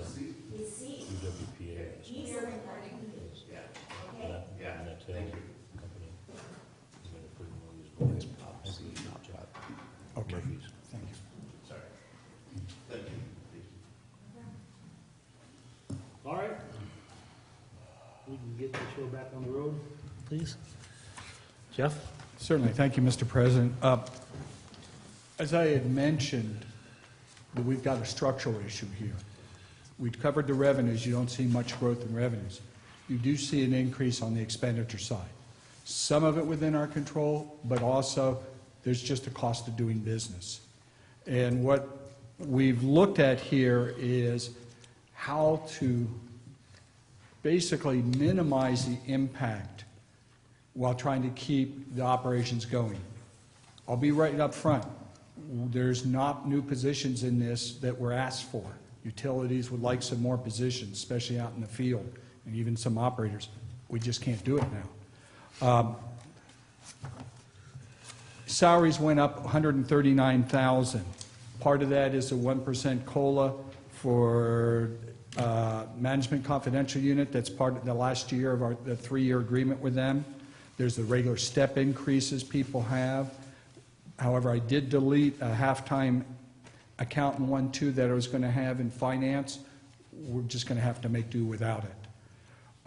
There is no salary, no COLA increase budgeted for SEIU because you still have not completed the negotiations. I can't predict what you are going to do. So right now, you're seeing nothing at this point. I just wanted to make that clear. Benefit side. PERS went up 66,000. That's probably the smallest annual increase we'll see for the next 7 years. It's going to go up even higher, especially with the change in their discount rate. In fact, by the end of the 7-year implementation process of lowering the discount rate from 7.5 down to 7, we'll be paying about $950,000 a year more than what we're paying now. And that's just a change in discount rate. That does not include any other changes that will occur over that time. That 0.5% change in discount rate.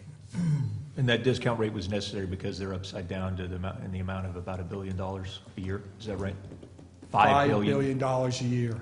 So PERS has a massive issue to deal with, and that was the first of probably a number of different changes to be made to that rate to try to cover that, to rebound from that Was that problem. their investment problem? Yes. And the thing, they're not, PERS looks at a 30-year horizon. So they're not, when you look at the 30-year horizon, it's not as dire as you see, oh, last year they only made 2% or 1%. But they look at that, and PERS staff has been submitting requests to lower that discount rate for a number of years. The PERS board has rejected it each time. The PERS board finally, on a fairly close vote, approved the decrease this year. And you have to look at the makeup of the PERS board. Part of it is appointed members by the state, and some of the, I think, treasurer and controller are on there. The rest of them are voted on by PERS members. So the union representation has been against this. A couple of them fell back this year and said, no, we've got to do this. The problem that they've been looking at, the reason is, and it's coming to fruition, is you lower that discount rate. That means cities, counties, and special districts like ourselves, our PERS costs are going to go up. We're just lucky we're not a city that has fire and police, because their costs are just going to go through the roof. But it is going to affect us. And again, that's not, there could be other changes throughout the year. They now break their PERS rate into normal cost and unfunded. Each year, that unfunded changes based on the prior year investments and how close they were to projections. So that's kind of a floating number. Now, I mentioned that the PERS side fund loan is no longer in benefit, so that decreased it by $312,000. However, as I mentioned back in mid-year, we did a budget adjustment. We took the pre-funding portion of the retiree health out of the service and supplies, and it's going up into a benefit cost because it's actually funding the retiree health benefits for current employees. So it just makes sense that we count that as a benefit. And that for next year is going to be $694,000, or close to $11,000 per employee. We did get some decreases in that health benefit and other benefit costs at $21,000. So the reimbursements went down, workers' comp rates have gone down. We made, that was something we had talked about previously. We had some people retire, and the new people coming in are on different plans. So we saw a little bit of a decrease, but the total increase on benefits is $426,000. But again, the majority of that is accounting, shifting one up, one down, and the net increase on that is a little over 350,000. Where did that nice check that we received, where did that come in? That shows up in 16-17's revenue. I think we just need to be really clear that, again, that increase is primarily due to a change in our accounting, where we list that in our financials at the behest of our auditor. I mean, I just want people to be clear to understand that, so that we don't have any misunderstanding that we have this some kind of massive increase in our salary and benefits cost. That's really not the case. Did you see the next slide? Did you cheat and look forward? Move forward? Did you- And that's said what the that next slide shows. The check that Bertha's talking about was a refund of an expense, a refund of a premium that we had previously paid for past Property insurance coverage. Insurance, yes. Is it actually revenue, or should it be a offset of that expense that we had been charged? No, because it's for prior years, so it will show as a revenue. Okay. It's for prior year experiences. And since it's a roll forward, it is, and we don't offset expenses, we just show it on the revenue side. Okay. So you can see here what Dave was talking about. We decreased non-departmental, that was where in service and supplies, and we reallocated it out to the individual departments based on employee count. The net effect is 0. Although retiree health costs did go up approximately $80,000 from 16-17 to 17-18. That's based on a actuarial valuation that a third party does on our OPEBs, just like PERS does on that benefit. Every 3 years, we have to have a valuation. We're going to have one done this fall, and especially with the new GASB requirements on retiree health, we're going to have that updated, and we take the numbers straight from that valuation. That this is what you're going to need to set aside in your pre-funding, so that over a 30-year process, you should be able to have enough funds in that trust fund to be able to pay for retiree health.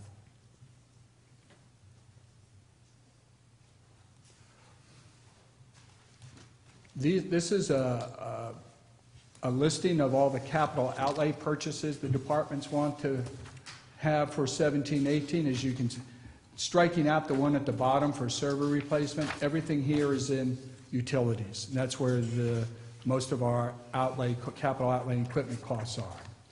We're looking at replacing 4 of our trucks as they get older and require more maintenance, and some of the old Ford diesel engines, the ones that had the problems with it just gets so expensive to maintain them. 6.0s? Yes. That's why I like my 7.3. There you go. What is the current gauge for when you replace a truck? I think at one time it used to be 125,000 miles or... Right. We've been pushing a lot of these.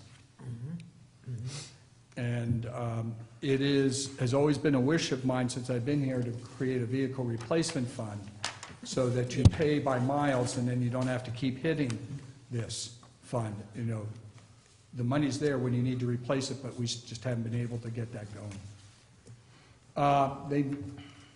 Utilities wanted a vac truck and a VAC-CON. As I mentioned, the VAC-CON is, we're going to wait till next year once the loan is paid off. Since they're doing a lot of work within swapping out pipe, especially the Bluebell, they're looking at acquiring a used small asphalt roller. They want a backup pump for lower cross country at $36,000. We have annual upgrades to SCADA, both on the hardware and the software side when we do. And that's pretty much a placeholder every year. They are looking at doing the Copper Cove wastewater reclamation facility to strip and clean the filters. This was actually in the 16-17 budget. They didn't get to it this year, and they're going to roll that over. They would like portable light standards, 2 of them, so that they can work outdoors when they have lighting at night. You've driven by and seen those when Caltrans does work at night. When they have to go out at night for breakage, they'd like to be able to have that, to be able to have better lighting. And we are going to have to replace our handheld meters and the software. The handheld meters are what the meter readers use to enter in the reads from each meter. We purchased those when I got here in 2008. They're past their life expectancy, plus census doesn't support them anymore. So we're going to have to buy meters and software, and we're also looking at this point, working with utilities and engineering to be able to look at implementing a automatic meter reading system. In fact, Right. utilities and the gentleman we have, an intern through Columbia, and George Garcia were out in West Point locating all the meters, taking an inventory of the meters, the meter boxes, the meter type, and that information will be assessed to see how many new meters and meter boxes we will have to be able to accommodate the use of a drive-by system where all they have to do is drive down the roads and it'll automatically pick up the readings.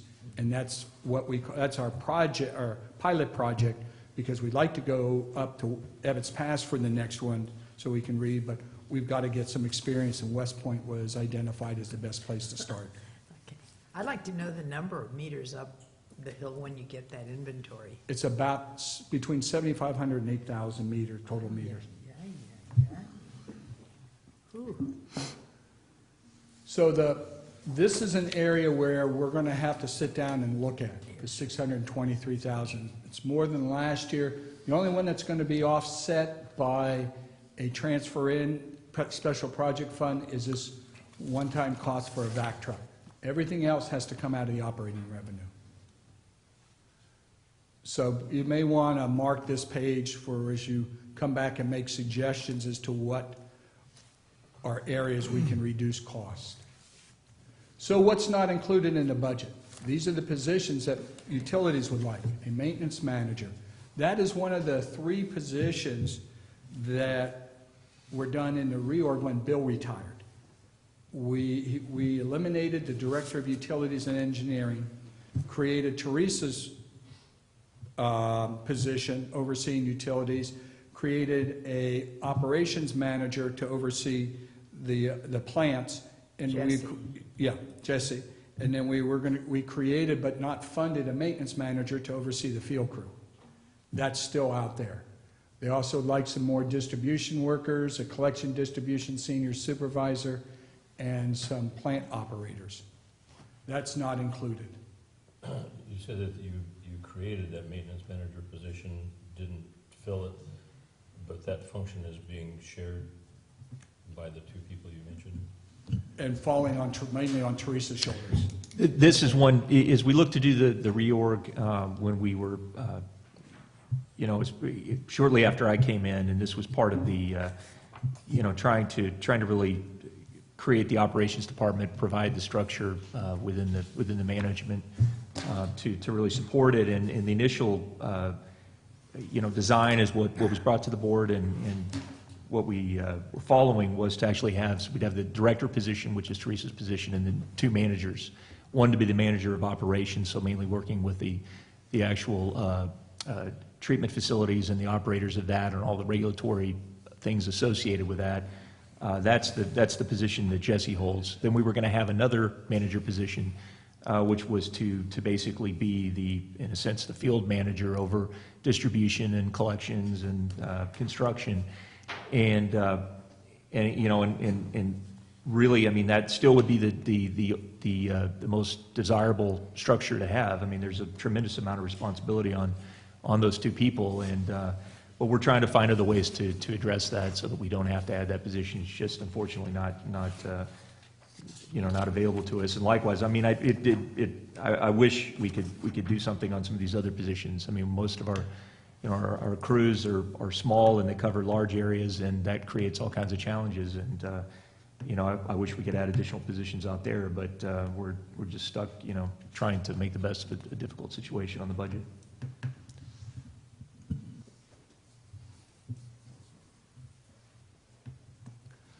So Jeff, what's the purpose then of bringing the discussion of the new positions with the FTEs, the 6 or 7 FTEs there? That is for your board to understand that this is what was requested of some of the departments, specifically utilities, to be able to really run and manage their operations efficiently and effectively. Because I wanted to, it's full disclosure, I want to know exactly what it's going to take to efficiently run this organization. And then we had to pare it back to what we can afford. Reality. Yeah, in a perfect world, we'd have all kinds of funds to do that, but Yes, this is an imperfect world we're living in right now. extremely so. Director Davidson, Yes, sir. you had mentioned that the funding of the FERC license isn't included. We haven't started to set aside funds on that. Just to give everybody in the room, an overview, Director Thomas and I, as I said, attended the forum at the Aqua Convention. There were 2 agencies. It was UBA and Merced. UBA had just completed their FERC license. It took them, I believe, 9 years and $33 million. And Merced was, I believe, in their 6th year, in that $12 or so million spent on the FERC licensing. It's something that we have to get a handle on, and I've requested that we get a similar type of forum here for the board to see, a study session, just so we can begin to talk about how we're going to finance that. Yes. And that FERC relicensing on the North Fork project is when? 2020? 30. 30? 32, but you should anticipate starting the work of the relicensing 10 years in advance. So that's all of the dozens of studies that have to be done, and analysis to analyze every different aspect of the project, because you got to think about all the different, and it's not just, it's water supply, it's in-stream flows for fisheries, it's the recreational aspects, and of course the hydro aspects as well. So.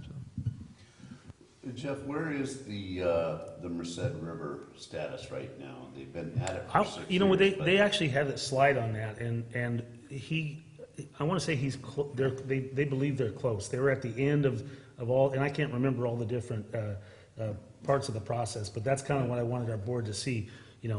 Each process, what order it's supposed to occur in. But I want to say that the Merced was close, but they are on I believe they're on a temporary license. Yeah, that's pretty standard. Yeah. Because their They- they- deadline has come and gone. Yeah, So they issue like annual temporary licenses, Right. but they seem to think that they were pretty far in. But even that was, I don't want to say it was $12 or $13 million that they've expended so far on that. And then the other part of the thing that they were trying to explain to us is that, the price of power, because of all the renewable energy on the grid, is not what it used to be, and it most likely will not be what it used to be ever. Because there's so many, during the daytime, there's so many solar, wind, and other renewable projects out there, plus the price of natural gas is not going anywhere. It's becoming more abundant, easier to get. Hydro, unless you can peak with it, it's not worth a whole hell of a lot. Well, you enter into 1-year contractual agreements, and so every year. Yeah, but how it's do open for you finance negotiation. $33 million on what you hope to get 1 year at a time? It's a daunting task. I think the McCollum River was either 12 or 18 years, the whole FERC relicensing for all the PG&E stuff, 12 or 18 years past when it was due, when it finally got signed in. Yeah, And so that was huge. and we're not PG&E. We're not, but we have to remember this is one of our most valuable assets, and potentially we could gain additional benefit from that could really help us on some of these things we're dealing with year to year, as we talk about today. Yeah. Yeah, looking at creative financing and like Dave was saying, kind of perspective strategies on what we want to do with that and have more flexibility without water, and now with all this groundwater stuff. Yeah. It's going to be huge. There are other capital outlay requests that were not included within this budget. As I mentioned, the utilities would like another VACON truck. Once the current one is paid off, we'll look at the 18-19 year budget to take out a loan and for another one. Manhole cover replacement for Copper Cove has been deferred a year. The crane gantry for upper cross country we've deferred. The 6 Mile ARV replacement for that area, $55,000.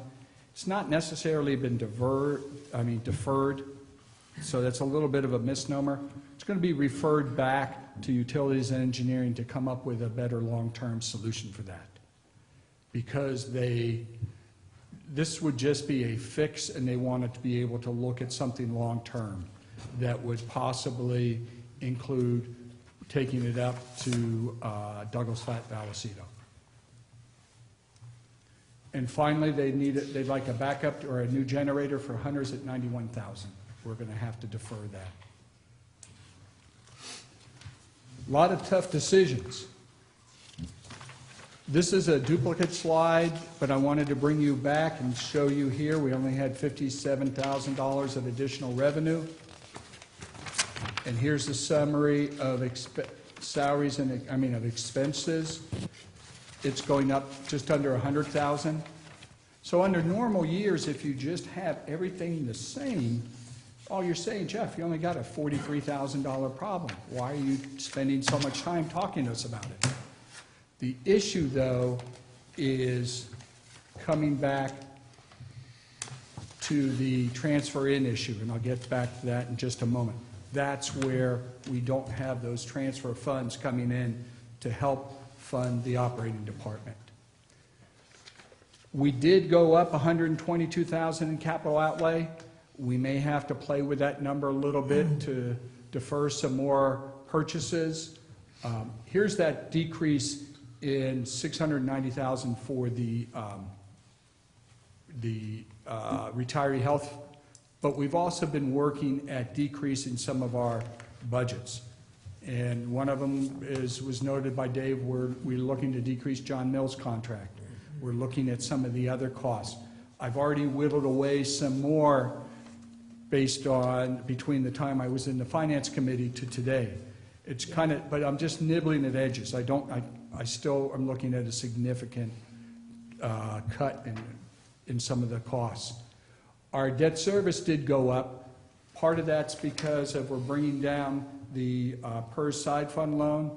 We're also having more on the capital R&R loan, but that is offset by revenues coming in. We did take a significant decrease in the, let me go back it's easier for me to explain it.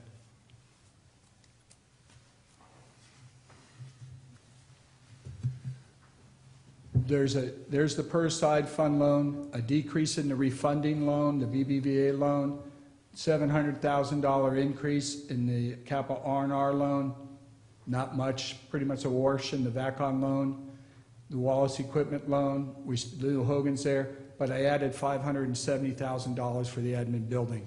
That's the beginning of the principal payments.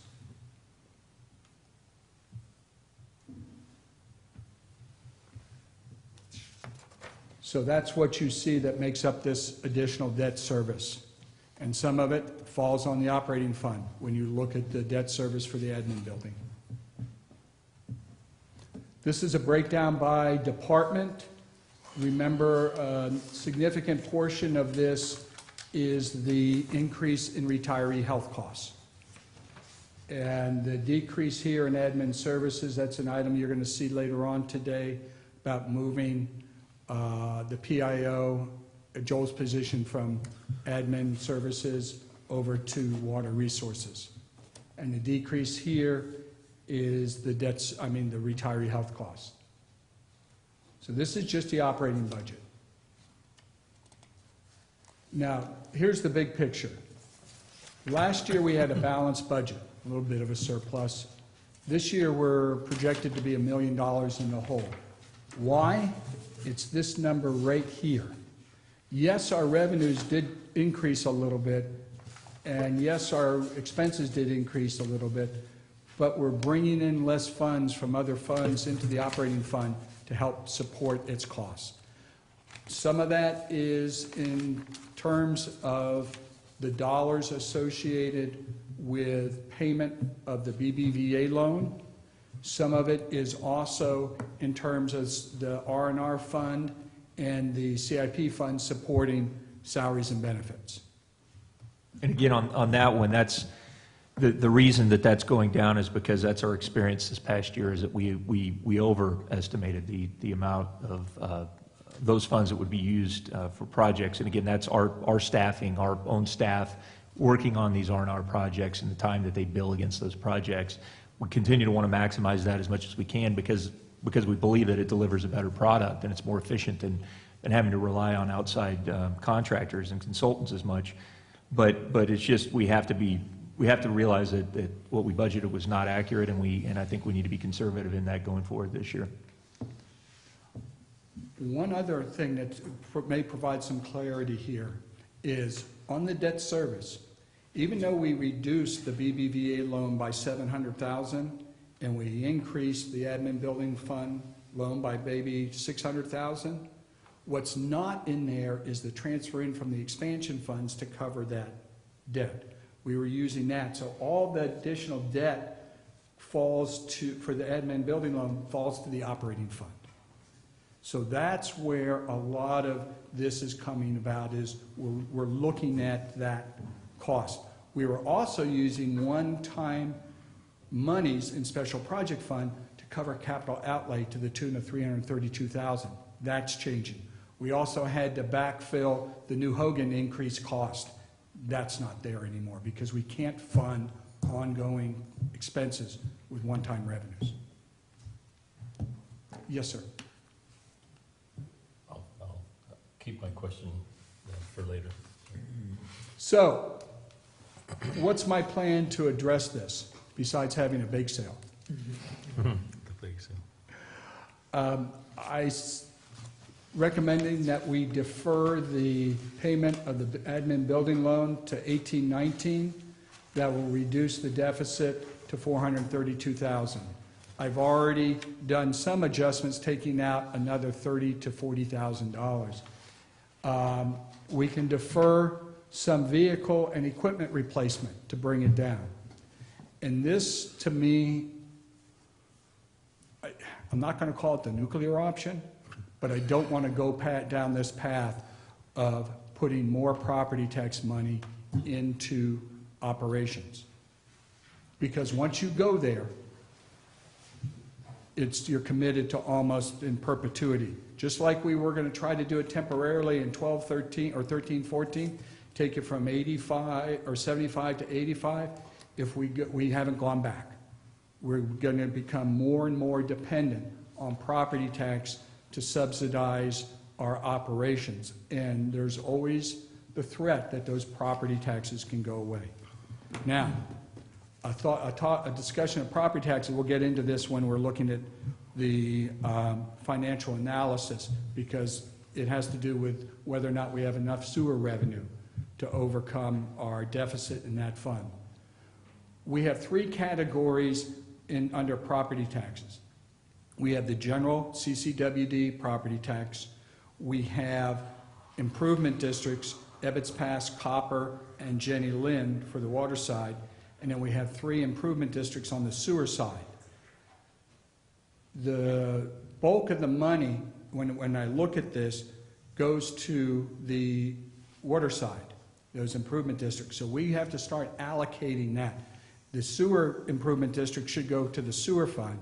That only leads that discretionary portion of that $760,000 of the CCWD general property tax.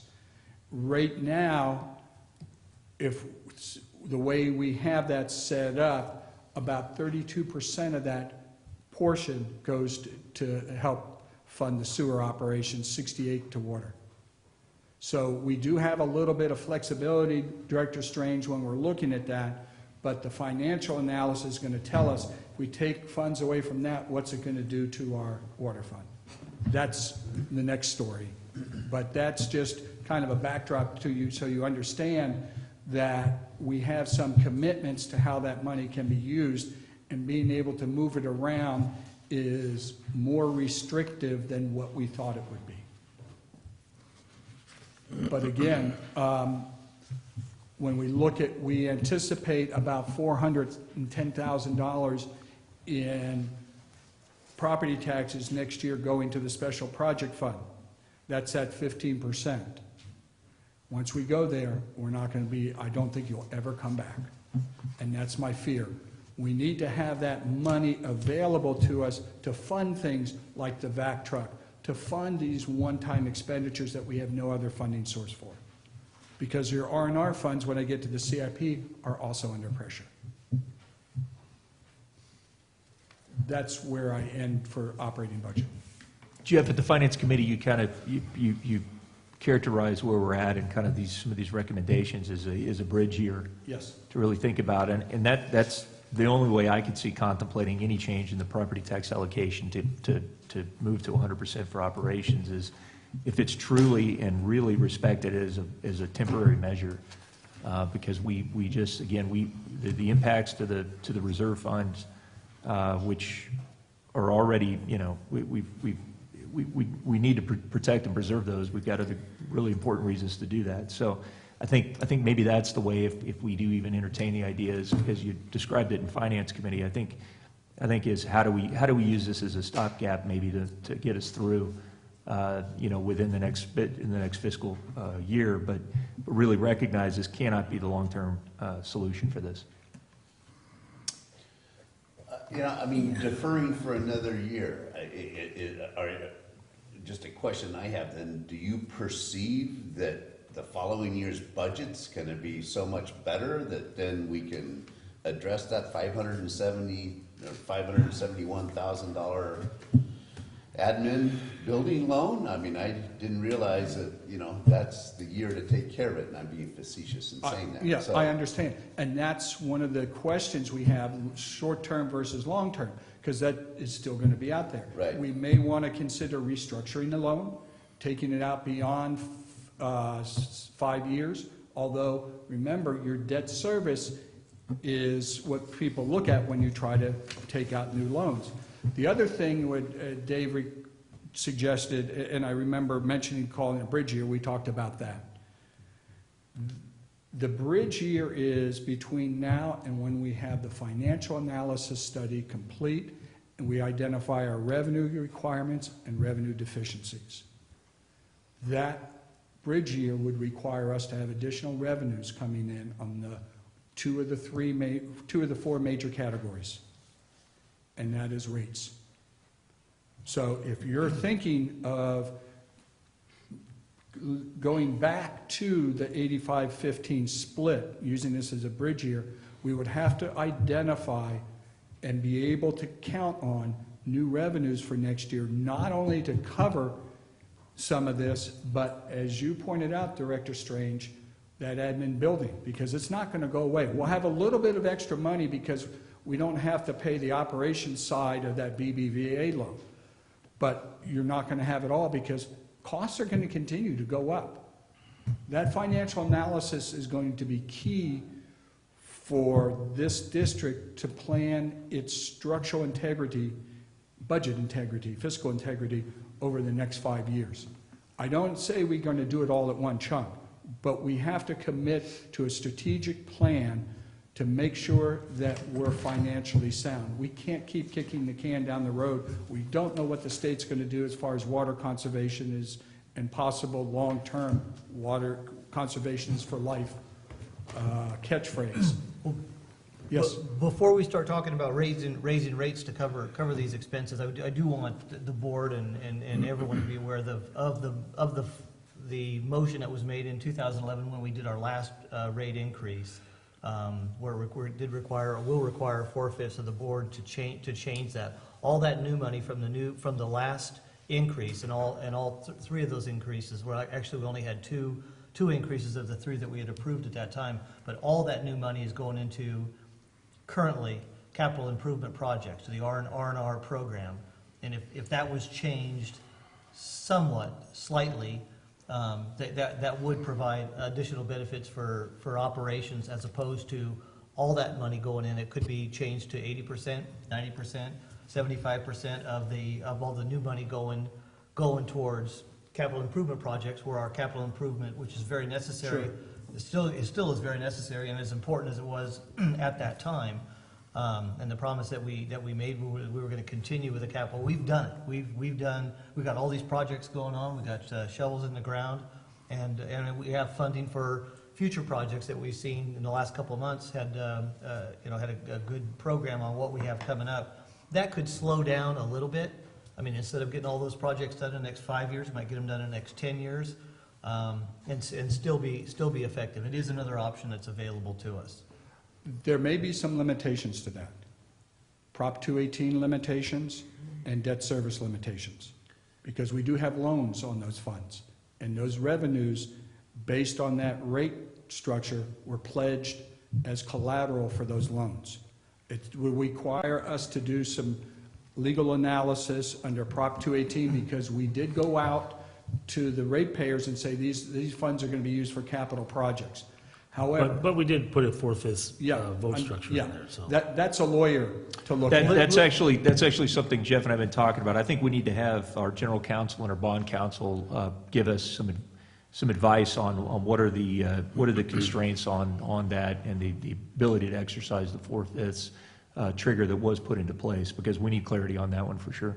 So as we're looking at this, we're looking for new money. Let's definitely look down that road at the same time that we're looking at other sources of revenues. Understood. But I just also want to remind the board, $550,000 of that R&R money goes to support operations right now. In the way, pardon Only me? because they're working on R&R projects. Right. Exactly. So that's, every time they work on R&R projects, their salaries and benefits are paid by those funds. So in reality, we're doing what you're talking about. A portion of those funds go, and I believe it's going to be about 17 to 18% of those funds are being used to pay for the salaries and benefits of those individuals working on those projects. Well, and the only reason I bring this up is we're doing a rate study, is ongoing. We're talking about. We have not started the rates. That's something, that would be the next phase after the financial analysis plan, if and when the Okay. board makes that. Yeah.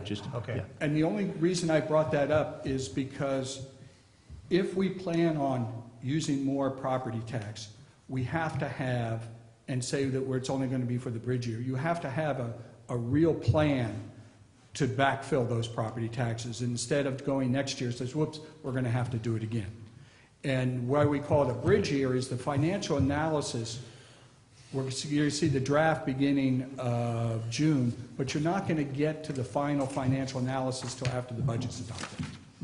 So it's going to be an ongoing process. That we're looking at all options, and Yes. if that is a Yes. viable option, then there is money in Certainly. that pot.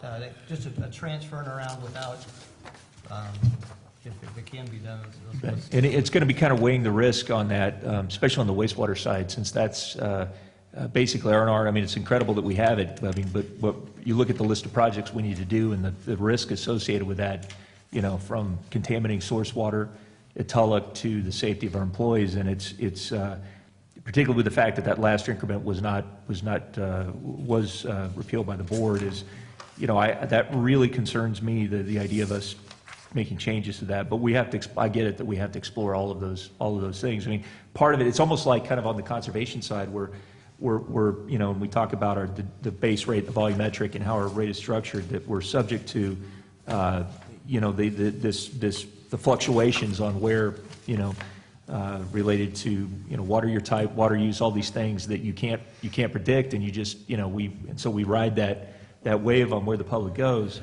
It's almost the same thing we're experiencing on the R&R. We've got, we had the expectation to do these, do a larger quantum of the work on R&R in-house, but because of the events that happened with one of the historic water years that we had, then staff were pulled away to have to do other things. So, in a sense, maybe we look at it in that manner. How do we try to protect ourselves against those fluctuations, so that we have a more steady, reliable stream.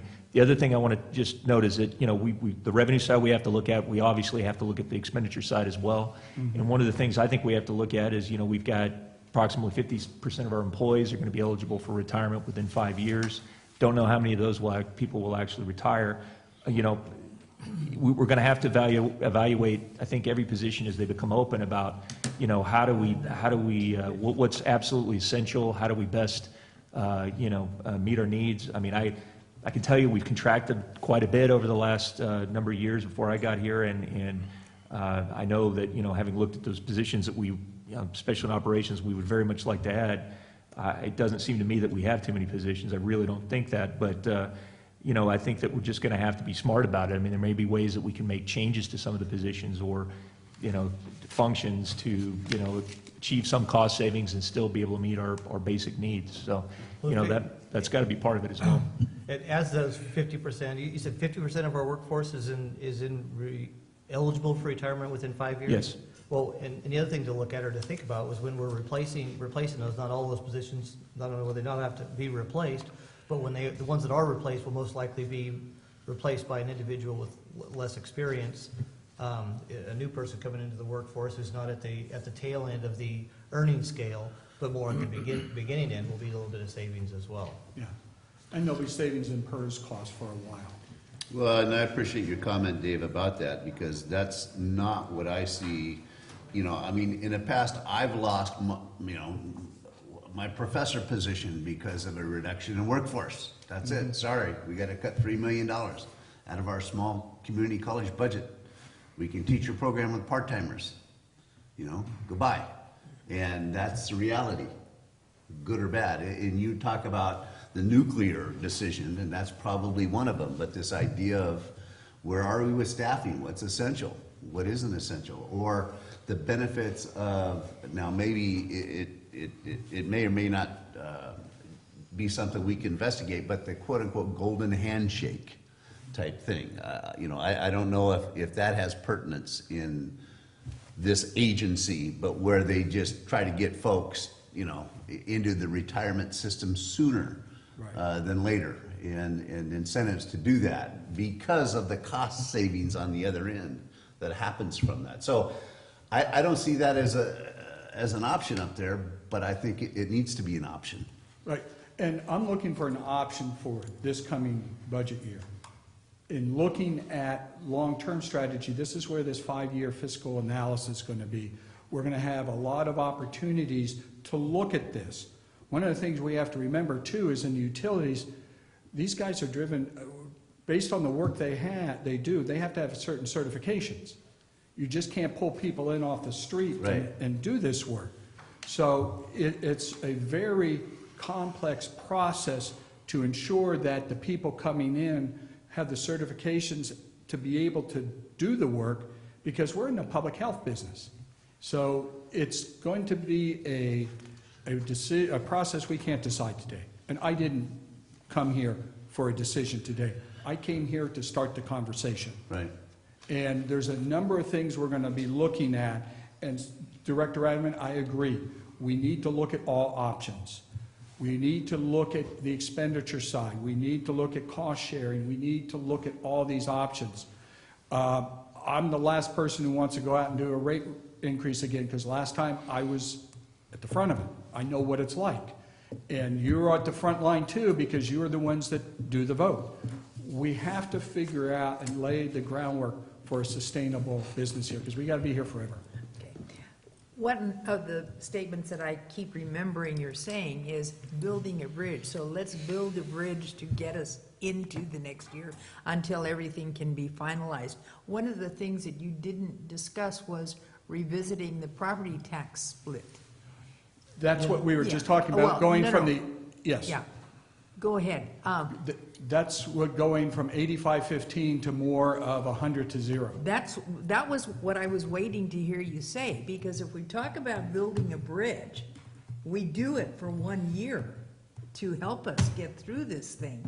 By that time, we will have done the rate analysis or the cost analysis, and Jenny Lynn will come through with more houses. Jen? Let's hope. Get some One better builders buildings in get some there. builders down there. No, and that's, and I would support that option, the property tax split, if it was a proposal and worded such that it was just a one-year 1 thing. year. And at the end of that 1 year, it would sunset and it'd be over. And it was, Yeah. and it went right back to where it had been or definitely a different split. Okay.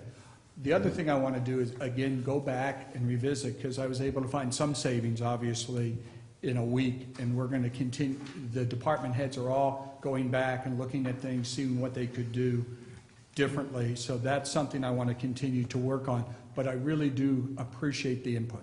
Do you have anything? Because anytime you're doing budget, you're going back to the departments, okay, where can you cut? What? Yeah, that's, Cut and, some more. you know, and in Cut most some of this, more. it's operations, and really, I know this is what Teresa and Jesse are wrestling with, and, you know, working with their staff. I mean, there's certain things, I mean, there are costs associated with not making the investment now, and if we don't take care of things now, it could be very expensive and problematic and create liabilities, so trying to balance that, so it's, you know, I know you know, when you just look at the financial statements, or the, you know, the budget itself, it seems, you know, just to make a cut across the board would be an easy, fairly easy thing to do, but it really does take a lot of balancing of interest. And, you know, bottom line, like Jeff said, we have to make sure we don't compromise our mission of public health and safety responsibility. Yes, sir. Director Thomas, you have Well, when there are hundreds of thousands of dollars in these figures, I'm a little hesitant to bring up something that's as small as one particular vehicle, but can you answer the question about the fella or a couple of people that run around to read all of these meters? What do they drive? Jeeps, one with a with a right-hand steering wheel. They just ended up getting new Jeeps this Yeah, past right. year because of the age and the amount of work that was going into those Jeeps. Okay, so they have to be four-wheel drive. They go up into snow country at times. Okay, all right. The other thing, as I say this a little bit red-faced, but if you go to the department summary, you see that the swing is 99,985,000 variance. And if you look up the board of directors, it seems that I'm responsible for over 10% of that. And this is not But what we how's do, that? it's Is there an our election or something? costs. No, Yeah, because that- Dennis wasn't taking health benefits and I am, so. that- What are we gonna do about that? I don't know. I'm also hesitant to mention this, but I ran into districts at the Aqua Conference that manage their affairs with 3 directors. Listen, we could solve all our problem if we gave Copperopolis to Tuolumne County.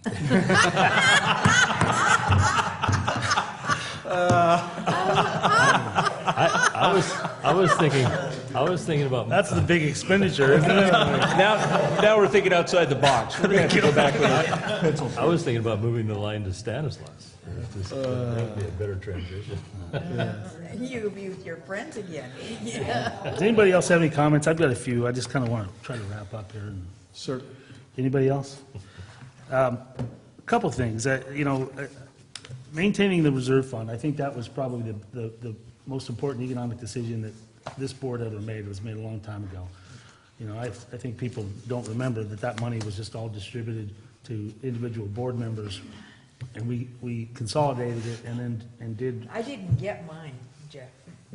Well, nobody got theirs. That was the whole point. But so I mean, I think that still has to be a priority of the board. We got our butts chewed at the last rate increase for deferring maintenance, deferring repairs. We were called irresponsible. We were called every name in the book. Some by members that are on this board now. So I want you to consider that. You're not going to get any credit for deferring any of this stuff.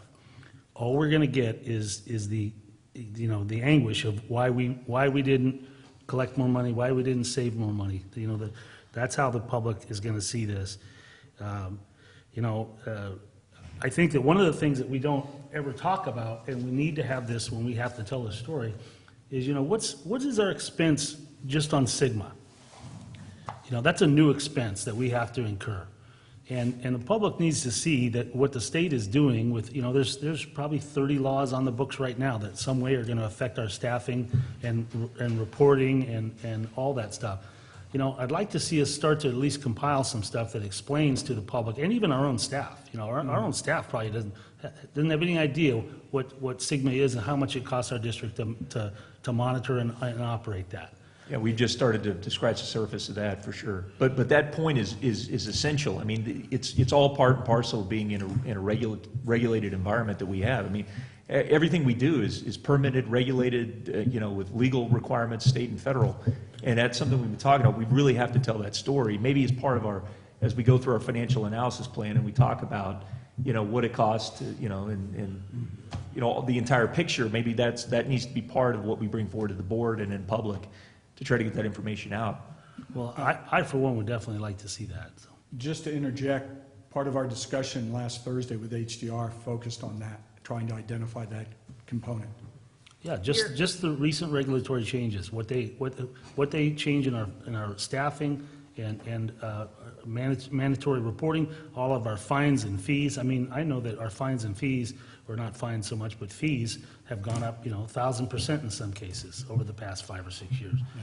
You know, I mean, public needs to understand that's a big part of where we're at. And also, I don't want to hear conservation spoken again in this room. I mean, we have to get real that we're in the water sales business, and there is not a drought in Calaveras County.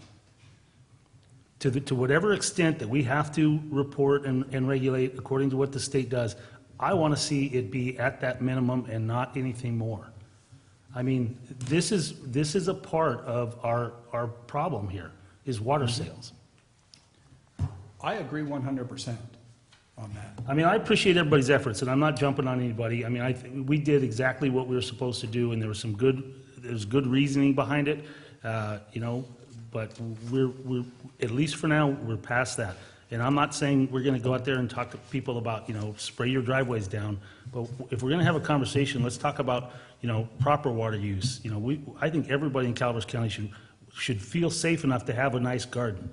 All we have to do is tell them how to, you know, hey, just use it responsibly, you know, do everything on drip. Let's be positive about water use as opposed to being part of what I consider to be a statewide problem, where we've got these big agencies that are financing this whole conservation effort because they benefit from us not using water. And President Davidson, I believe me, we you know, I couldn't agree more on the impacts to our budget, but I would just caution that, you know, when we're in an environment where, you know, the state is implementing its mandate from the governor of making conservation a way of life for California, there are other policy considerations that we've got to really be mindful No, of. Especially with and the I water recognize rates. the politics of it, but I'm just, my point is let's just be responsible about it. I mean, we still are in charge of maintaining, we have to pay our staff, we have to maintain facilities, we do it with water sales. You know, I mean, I just want to ramp it down to whatever is the required amount. And to begin to have a conversation about the value of water, and it's, you know, it is valuable for people. It's a quality of life issue. And it has been taken away, as far as I'm concerned, in recent years by the governor. And I just want to see us at least be, talk more about wise water usage as opposed to not using water. Yeah, it kind of really goes to the efficient. We want to promote efficiency. That's a smart thing to do, like leaks in the system. Right. But really, and really conservation, I mean, that's kind of what the water community's really voiced as part of these new long-term requirements, is that in a lot of ways, conservation is a strategy more to deal with the extraordinary circumstances of prolonged drought. And the efficiency side is where we really need to spend put our focus. So I can definitely appreciate what you're saying. Well, understand what the definition of conservation is. It's to use something wisely. It's not preservation. Okay, preservation is a form of conservation. Yeah. But what you're talking about is water preservation, where you don't use it. And I like the word conservation, and I'll continue to at least talk about it and use the term. Well, But I appreciate the understand your definition change. But I mean, bottom line is, you know, the way I do the math, this is the deficit that we're talking about next year is going to cost every ratepayer another $5 a month. Could very well be. I think that's a real good point, though, Jeff, that you bring up, and I personally would like to see, including the whole bombshell of this Army Corps, 100% increase. Let's put it on our website, at least. Let's show what our district is up against at the regulatory level and what we're mandated to pay. We don't have options to not pay. We are mandated that we must pay these funds. And you know, it's like at the gas station where they've got the, you know, your state tax on gasoline is this much. Well, I think that a real good place to start with that is on our website, so people can go to that and say, oh, okay, now I understand why they're talking about rate increases, you know. Yeah, state mandate increases or something along that Yeah. line would be, Yes. you know. All right. And the And I changes to just want, CalPERS, you know- should be thrown into that same equation Yeah, all those as well. These- And these let's make sure, 'cause, Surprise you know- expenses that we're dealing with this year that we didn't have last year. Yeah, we were talking about this at the ACWA conference, we were talking about rate increases, and one of the most important issues was that of messaging, which is what, you know, you fellas are talking about. And we're talking about on the website, messaging, get the correct messaging out there. I want to make one final statement from my point of view also. So I still don't believe we're staffed well enough in the field. I think that there's a deficit of staff. I don't think there's any question of that, particularly if we start to see, you know, an uptick in development and that sort of thing. We're going to need more field guys. So when I look at this budget and I don't see any new staff members on it, I'm pretty concerned about that. So is there anything else? I have some more. Oh, go ahead. I'm sorry, Director Thomas? Well, I just want Director Davidson to know that I'm doing my part. I turned my sprinklers back on. And one more thought on that. I mean, we're all, you know, kind of being cautious about making the assumption that consumption is going to go up. Has anybody ever thought about calling Cinders, Calaveras Lumber, any of these places that sell landscape and irrigation supplies and stuff, and get a comparison of last year versus this year over the last couple of months, see if there's any trends that, Yeah, that's something we can look at. One of the things we look at too is production. We know what's going. You know, one of the interesting trends, though, and this is, you see this more in the big box stores now with their lawn and garden section. I mean, they've added water-wise plants are a big part of their nursery stock now. I mean, that's new. I mean, that again, I think that coincides with the polling to show that the attitude of the public has changed. And so it's just one of those things we've got to wrestle with. You know? The next area I wanted to go to is just a highlight of the capital improvement program budget. This is a offshoot of the 5-year CIP plan that your board adopted back in March. All we're doing is looking at what we're going to need for this coming fiscal year and projections for 18-19. I know it's small up there, it's easier to read on your handouts, but as you look at it, I really, since Charles went into great detail about what's included in this, I'm not going to go project by project by project. I just want to highlight some of the projects that we're working on or going to be completing. We're looking at the Reach 3A pipeline replacement to wrap up this summer. We're going to do work on the Techite line, have that work done over the next 2 seasons. Reach 1, water line replacement. These are projects that are funded by R&R funds. There's no outside funding other than the Reach 3A through USDA. Those are funds coming from R&R. We have the San Antonio Creek water storage restoration project. We'd love to get grants for that, but none at this time. We are going to get grant money for Jenny Lynn pretreatment, 75-25, which is great. But again, if you're looking at the funding source, $5.4 million of all these projects proposed for next year is coming from that R&R fund. That's a significant amount of money that we have planned, and that's just next year. We have all the tank management plans, the the cleaning, the recoding, the repayment, all that process, pipeline replacement. So when we look at these funds that you have out there, along with the debt service that's there, it's real important that we have these programs. Yes, the schedule can move out in or out, but the way Charles has this listed, and I want to go to the next slide, this is how I look at the R&R fund, the cash flow requirements. At the end of this year, we're going to have about $10.8 million, or roughly, into that fund. Next year, we'll have about $3.2 million in revenues, but our debt service is $734,000. $5.4 million in expenditures. By the end of the year, we'll have about $7.9 million to begin 18-19. Then we start all over again. Revenues increase maybe about 1% a year. That's just because of new connections and maybe a little bit of revenue for consumption. But our debt service jumps to $1.18 million. Revenues or expenditures about the same, but we drop down to $4,455,000.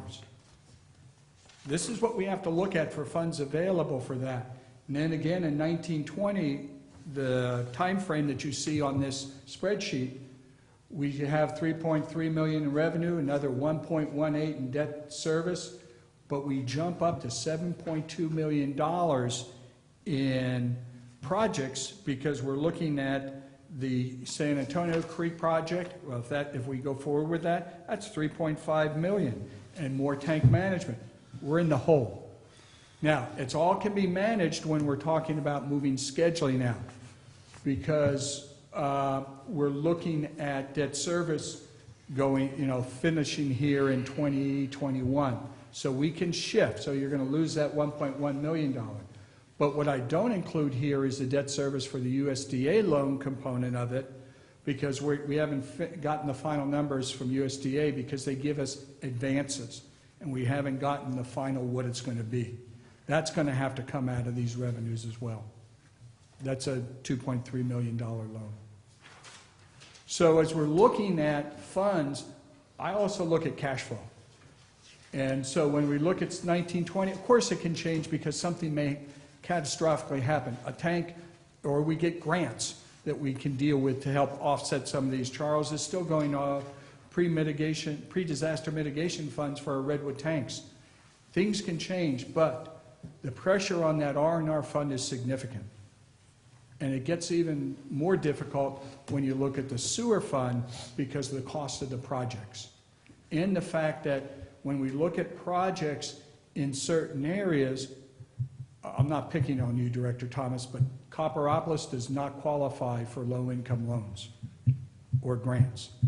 They basically, we got to foot the bill with internally.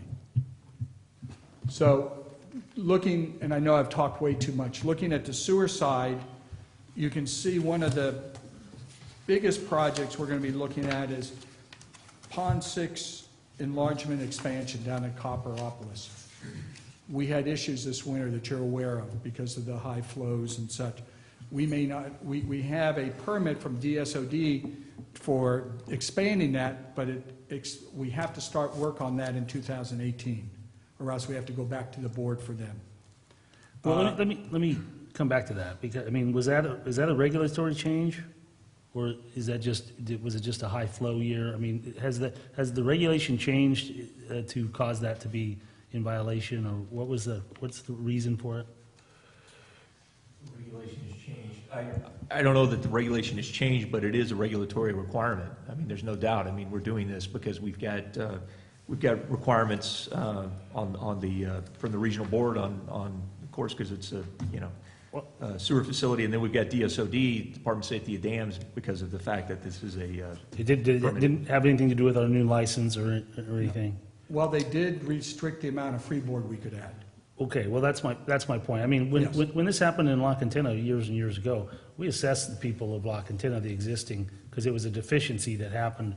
There was a component that was new capacity fee that we added to increase the dam size, and then we also added a surcharge that was specific to that project. Right. I don't know if that's something that we can do or if it's appropriate, but I know we've done it in the past. And some of these regulatory specific, that are specific to a neighborhood, when something changes like that, there's two components. There's a new capacity component where developers should pay that for that portion, and then there's the existing users that should share in that cost also. And Charles looked at that, and he looks at a 50-50 split on this. So if you look at go across this Right, line but there. right now, the 50/50 is coming from, 50% From the R&R fund. R&R, 50% capacity fees for expansion-related issues. So there is that cost share there. right, but it's not specific. The R&R fund's paid by everybody. It's not specific to the. You are Comp correct officer. in that, yes. The capacity fees are paid by residents in that area.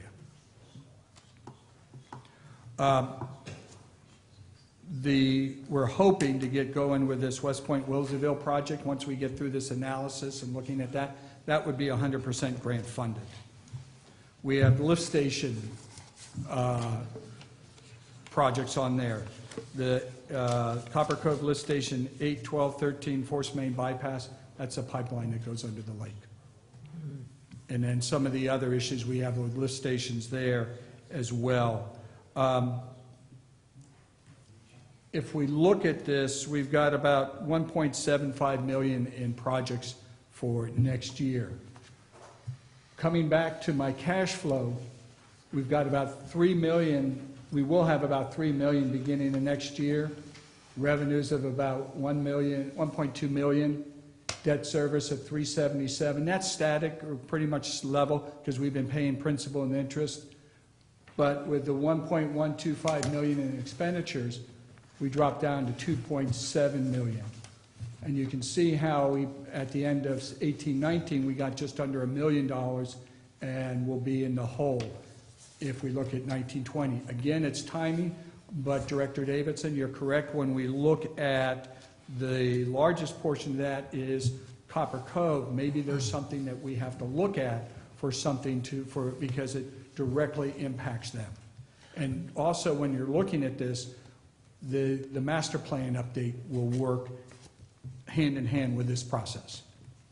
Jeff, did you say the West Point Consolidation Project is 100% grant funded? If we get the grant. And we're assuming that we won't start it in time to get the grant?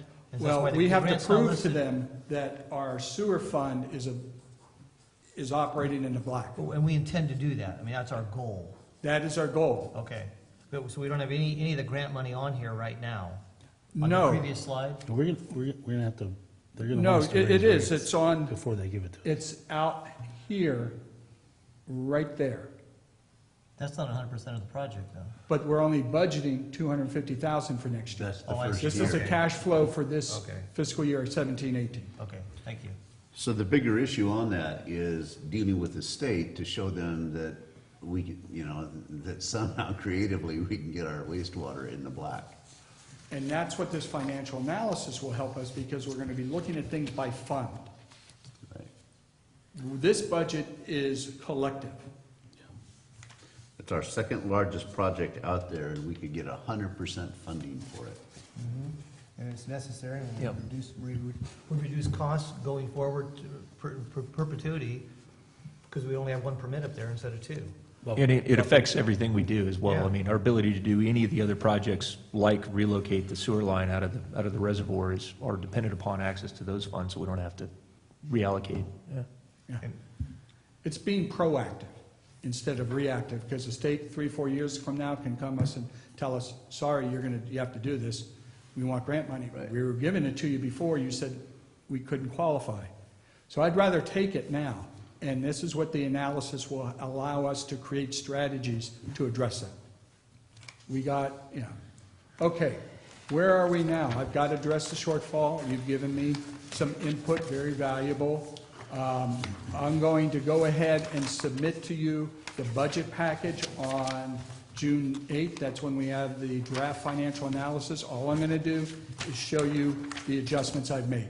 We're not going to go into any more detail. Here it is, because we have a budget workshop set for June 20th, 2 p.m., and the adoption on June 28th. And I just have one last comment. Thank you for your patience. We got through the hardest part of laying the groundwork for why we are where we are and to create strategies moving forward. We got new auditors. We got fresh numbers. Yes, people say, I look at your audit and I look at your budget, why doesn't it match? Well, when the audit looks at it, they look at the entire sewer fund, including all the expansion, all the restricted fees in it. When you look at the water fund, it's not only operations, but it's all the restricted funds and things that we can't use for operations. This is where we're focusing solely on operations, and when we have that financial analysis, it'll really split the two out. When will the financial analysis be done, completed, where we can review it? Do we The know? draft is coming out on the 8th. Okay. HDR will be here for a presentation. Both Sean, Corin, and, God, I can't remember his But name, on I'm the, sorry. on the 8th will be the draft, okay? Yes, so you'll see that. Tom Gould, who is also part of it. They've both been teaching AWWA rate classes for a number of years. And the real value there is we're going to look at it from a 5-year perspective, which we haven't done before. So that's really going to help us in making the decisions we have to make in the next year. Thank you, Jeff. You're welcome. Thank you. Thank you Yeah, I again. appreciate it, for- Jeff. It was a good presentation. Is there anything else from the board? Anything from the public? All good news. Okay, we'll move on to 4C, information discussion regarding approval of new employee policies. Stacy? Your allocation of time will be much less than Mr. Martin. I hope so. The next set of policies are before you for comment and review. If you remember, a couple months ago, I came to you and said we are starting the process with the employee association, or I'm sorry, SEIU union, as well as the management confidential group to review the updating of our entire employee handbook.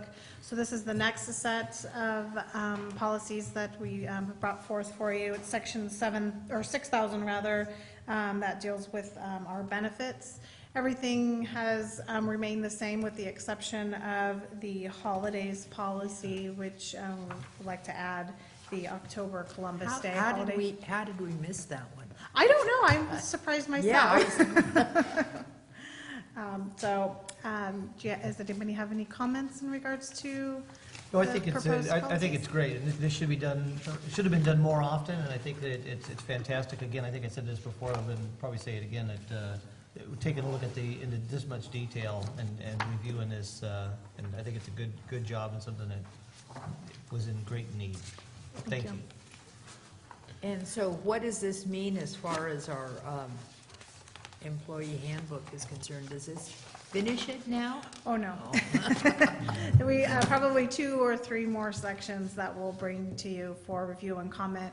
Once all of those are done, then I'll bring the entire policy or the handbook to the board for approval. Oh, okay. Any other comments from the board? Is there any, and I haven't been able to review this as thoroughly as possible, leave without pay? That, we have a leaves section. That's what? We'll have a leaves section. Okay, in- leaves, okay, thank you. Anything else?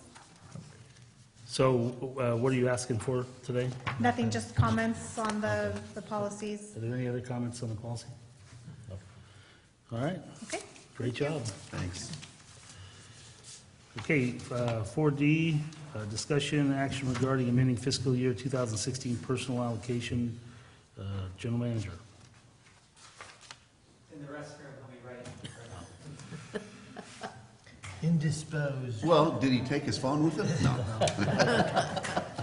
Take his phone. Oh, I'm sorry. We're ready for you. Stacy was quick. We would have skipped you, but you got all We're three. expecting the same.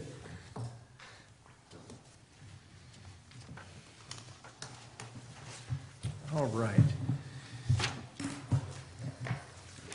So with this agenda item, we actually have this item 4D and item 4E are all related. There's basically, between the two items, there are 3 different actions that are being requested of the board today. I'll go ahead and give you kind of an overview of the request that relates to all 3, and then we can move forward with those each in turn. But this is This request, last fall, I think as the board is aware, we made a temporary change in our organization to try to really allocate more of our internal staffing towards the effort that we have underway on the conservation requirements.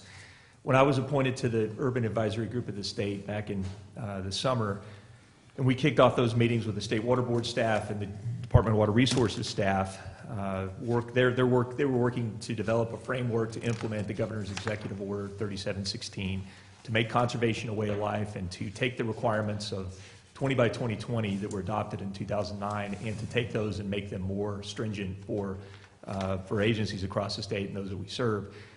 That effort, as I got into that process sitting on the UAG representing basically the mountain areas of the state, it became very clear that we had an enormous task ahead of us to try to incorporate, to see a final product that actually incorporated our concerns. And, you know, we've talked about this at length, and Joel has given presentations on this. And, you know, one of the main challenges for us is how do we, you know, if we're forced to follow one compliance pathway, as opposed to having the options that we had under 20 by 2020, 4 options, how does that work for us in areas where if the state wants to use, you know, aerial imagery to try to determine outdoor water use and calculate that, how do you do that in an area like Big Trees? You know, and we show the Tech Ed Line project, and we show the alignment of that project, when we give you a CIP update, you know, you can see it's, we lay a line across trees, a solid canopy of trees. So,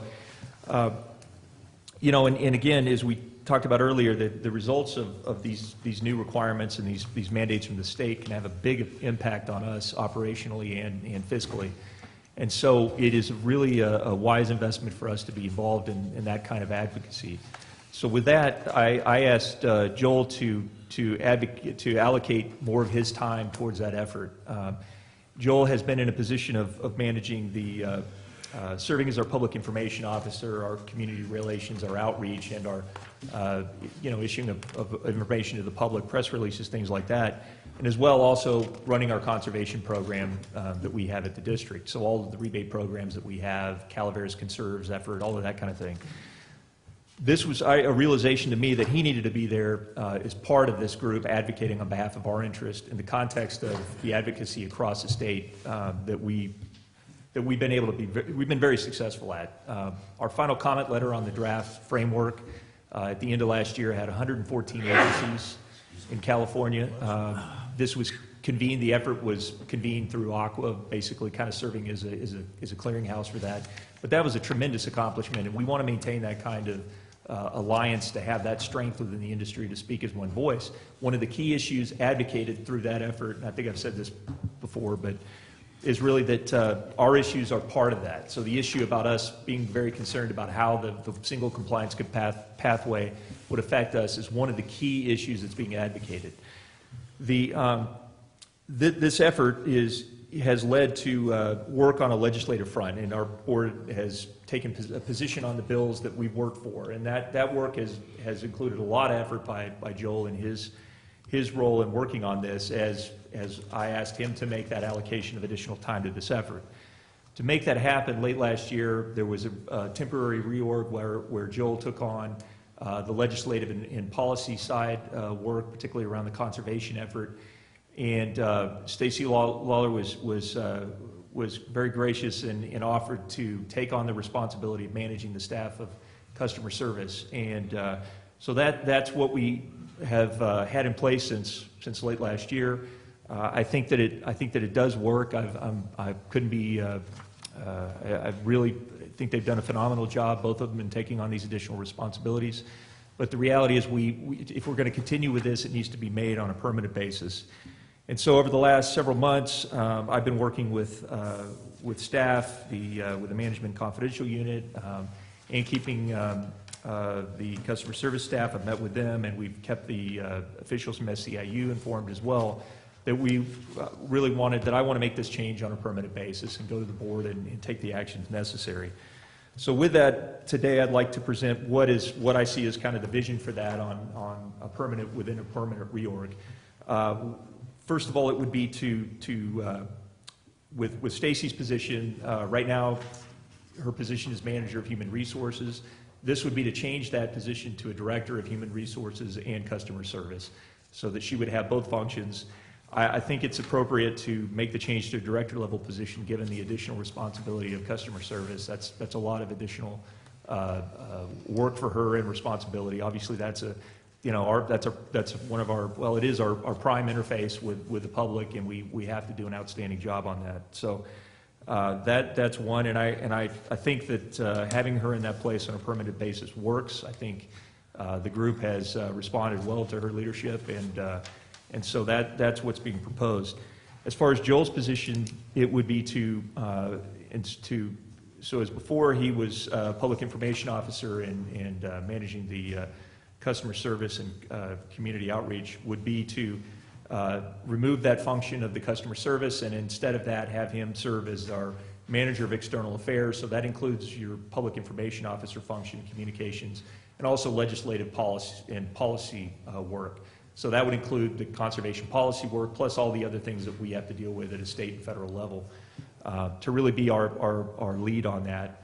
And then as well to also include providing management of our grants, all of our grants efforts, which that was one of the really valuable things I heard in my meetings with staff, was really that, we really we're very effective on grants, do an incredible track record of success on grants, but it's really a disaggregated kind of function right now. We have a number of different people, some of which are like a director of engineering, director of operations, who take on a lot of the lead responsibility in all aspects of the acquisition and the administration of grants. In some of these grants, the life cycle is 10 years post completion of the project. So it doesn't seem as though that's really the best use of their time. For example, there's on things related to USDA, Charles Palmer is the one who, as of right now, gets basically every call on projects that they're funding, the capital projects that they're funding. So even a question about, routine paperwork, something that needs to be filed, regular quarterly filing, they come to him, and that interrupts his ability to work on getting our designs out and getting construction underway on other projects. So the idea here would be to include within the responsibilities for Joel management of all aspects of grants. So from finding grant opportunities and really vetting those with staff to determine what really advances our most important projects, to the actual application of for those grants and leading the writing of the application of those grants. And again, all of these different functions would involve the work with other staff. This is not to replace them, but instead to help them and better utilize their expertise and their time. And then as well on the back end throughout the administration of these grants, to be the person to manage the ongoing reporting and make sure that is a point of contact with all of the grant-granting agencies. So with that, these actions are again to make this change on a permanent basis. Just to let you know the cost aspects of this, there are additional costs in that, but on the net, I think it will be a reduction, because with Stacy's position, it would be a change to move to one level higher in the pay range to account for the fact that she would have a lot more responsibility in customer service. That's approximately, it's less than $10,000 on the impact of that on an annual basis. On the flip side, if we didn't tap into her or one of our other existing employees to gain access to Joel on these other efforts, I think we would have to add a position as a customer service supervisor or manager to perform that function. So it does save us in that regard, because that would be over $100,000 a year to do that. As well on the Joel's function, I am anticipating that the classification itself would include two levels 1 and 2. He would come in at a level 1. That's no change from his existing compensation. Level 2 would be is really anticipating that's a position that really is someone who is able to perform at a very high level as a professional in all those different areas, including grants and policy and legislation and all those different aspects of it. I hope that in time he would demonstrate the experience and skill set to be considered for that, but that would not be where he would be starting at today. There would be additional costs related to his position approximately budgeting $10,000 a year for, for him to be able to be at attendance, at the state board, at the legislature, at committee hearings, things like that, to be able to testify on our behalf. Dave, I just want to bring up, the obvious here is, this is another additional cost that the whole conservation effort, that was mandated us, it has cost us. I mean, we just talked about what it did in rates, but, we've had, considerable staff time associated with this also, that we need to keep it, under consideration when we're talking about it. Absolutely, and a lot of expenditures for John Mills' work as well, and that's where I think we're going to capture savings above and beyond the 10,000, and that we're going to. John is still, I think, is still very important to our efforts, but I want to utilize him more as a resource to utilize when we need to go to him to vet things about policy or things that are being discussed and developed at the state level. But the person, I really think it would be most effective for us, and I'd like to see him continue to develop his skills in this area, which I think he can be an excellent statesman on this, is for Joel to be able to be our person to be at these hearings, to be at the, at the committee meetings at the state. It's, I mean, there's so many different things that are primarily happening in Sacramento that he can be our ears and eyes, and also be the spokesperson for us, which would be very helpful. And as well, I think I want to get him very involved with our federal work as well, and the work that MIA does. I think that, again, we've got, we were talking about U.S. Army Corps today. I mean, that's one thing, that we need to pursue that. What can we do to possibly gain a better, relationship with it as far as expenditures and responsibilities at Hogan? Well, that's an issue that would be right there. I didn't even think about that. I don't know if it's related enough to even bring it out, but, Hogan does collect fees, and I'm just wondering how is there a spread related to that? Where does their budget come from? Mm-hmm. It's just, there's a lot of things worth looking into about opportunities there, And I spoke with Peter on the break, and he said that actually those additional costs that we incurred, over $100,000, were related to improvements to the spillway itself.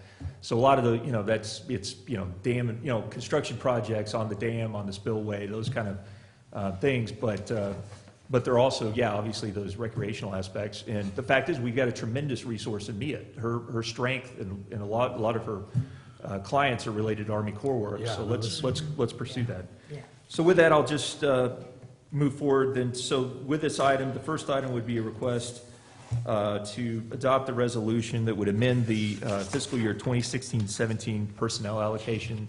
This would not add any positions. We'd still stay at the same. The net effect would be there would be no net addition of positions. We're simply deleting the two existing positions of human resource manager and the manager position that Joel holds, and then adding these two new positions as I just described, and that would be the first action. And the request is to adopt this resolution to make that happen. At what point do we ask you questions? Oh, absolutely. Go Oh, please. ahead. Yeah, Can we do that? absolutely. Okay.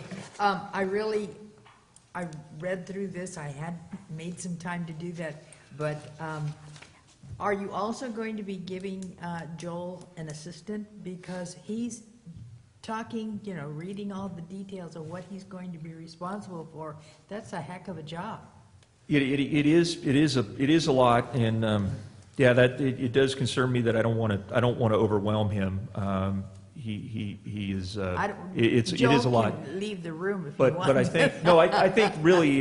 Yeah. Well, in another part of this, and I should have mentioned that the reporting relationship. So on his efforts regarding with conservation, water use efficiency, and on anything related to grants, he would be reporting to Peter for that. So Peter would be providing assistance, and I've already been talking to other employees. One of the first things I want him to do on grants is to really spend time with our staff who are working on these right now to get that experience, so that can be transitioned to him as far as providing that lead on it. Mm-hmm. And then on the legislative policy side and public outreach stuff, that would be me to be a resource to him. So I think with we're going to, and as part of this, there will be regular meetings between Peter, Joel, and myself to really make sure everything is in place and we're really being supportive of each other's efforts. And so I think with that, I feel confident we can he'll be successful in his job. Yeah, because I went to the organization chart and he actually reports to Peter. In part, it would be, Yeah. yes, so he would basically report to Peter for those functions and then to me for the others, yes. Okay, well, I just want, as I say, I saw that as a great, big responsibility, and I just want to make sure that he's adequately supported. Yeah, we will definitely, if we're going to have to, monitor the progress on this closely, and I have to, and I will, if we need to make some tweaks here or there to make sure that's successful, then we will be aware of those and address them. But I think as of right now, I think this is our best path forward, and and in part, Mia and John Mills on the legislative policy side would be a resource to him in his job as well. So, we do have those things. We just need to make sure that we're thoughtful, and I do, in the way we structure this new effort. And then on the other reassignment, I really congratulate Stacy on her ability, because she has been acting in that position, taking care of both sides, and so congratulations. We're really Thank lucky you so to much. have, we're really Yes, lucky to yes. have her. I got to say, she's an incredible person, and to be willing to do this, and as well, I really appreciate the openness of the customer service staff to be willing to do this. And as you'll note, there's part of the agenda item I wanted to, one of the considerations, you couldn't do this. Putting your human resource manager in charge of staff in an area of your organization outside of human resources, like customer service, depending upon the person that you're asking to do that, it might not work. It works because we've got somebody of high integrity and who does, is very professional, and we've got who's developed a good relationship with the customer service staff. But I wanted to be very thoughtful and put it out expressly that if there are, they need to have the ability to go to other channels if there are concerns about things like performance evaluations or whatever it is, that they don't feel constrained because of the fact that the person who's making those decisions is the HR director, and that might otherwise have been the person they would go to. So Right, I that's saw that. that's why I've made it clear that they can come to me, they can go to other managers, department heads. That has to be put in place. And again, if anything were to change this works because of who Stacy is in large part. And if she were to leave or there was a change of some reason, I sure hope not, but if that were to happen, then we would have to revisit this, because that's an underlying assumption, is because of she's the person there.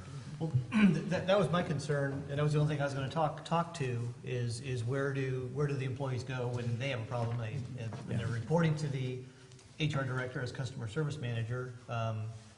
So is that an Impediment? well, it definitely is an impediment, but it can be overcome. Is the employee handbook and procedures for is that being revised at the same time? Being revised to account for this position. To where do those employees, I think right now, those employees would go to, with a problem in the workplace, they would go to the HR department.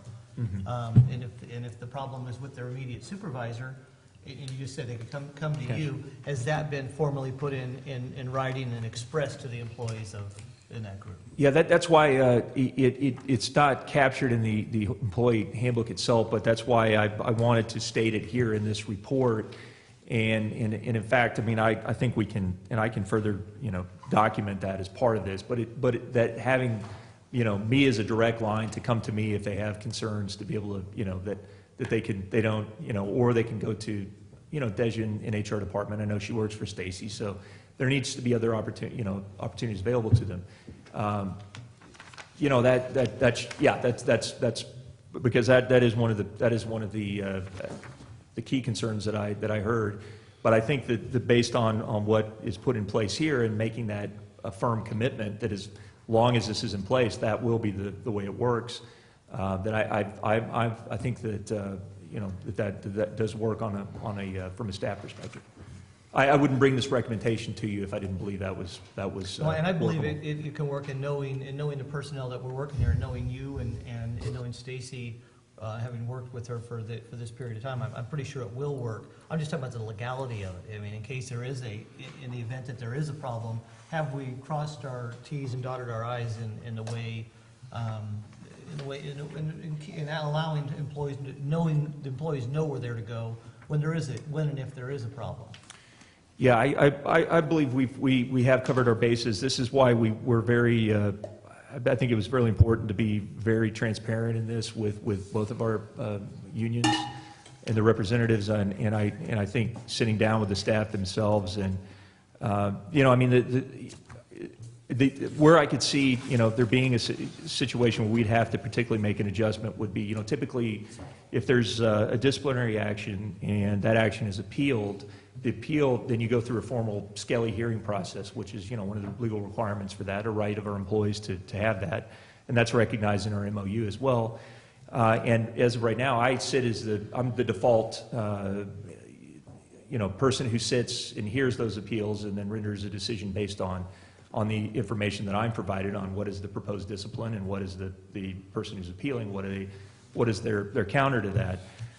If we're in the situation where we have employees the customer service staff who, if someone were to go through a disciplinary action and they wanted to appeal that, and I had been the person, say for instance, I had been someone they had come to and asked, you know, and come to me to be involved as they would the HR director. You know, right now you might have someone that action is proposed by a manager, and that person could go to the HR director to try to seek some redress. If they were to come to me because the HR director is now the one that's making that decision, then I wouldn't be able to sit as the person to hear the scaly hearing. I mean, that just obviously that doesn't work. And in that case, we would either find it would either be another senior manager, or if we had to, we'd go and bring in someone from the outside a professional who does this, and that's not uncommon. I've experienced that before, and we would have him. But the main thing is we would preserve neutrality and preserve the due process rights of the employees. So that's really at the core of this, and I think this addresses it. And I want to make sure that's documented here, and if we need to carry that forward as well to make sure that is, if it needs to be something that's captured more formally in our policies, I'm happy to do that as well, because this is absolutely what our intent is going into it. And now, has that section, Stacy just reported in the previous item on our agenda, the policy, or the handbook, I don't know, what was it called? The employee policies, section 6,000, has this portion of the employees' policies been reviewed yet, or is that still yet to be reviewed? That's still yet to be reviewed. Okay.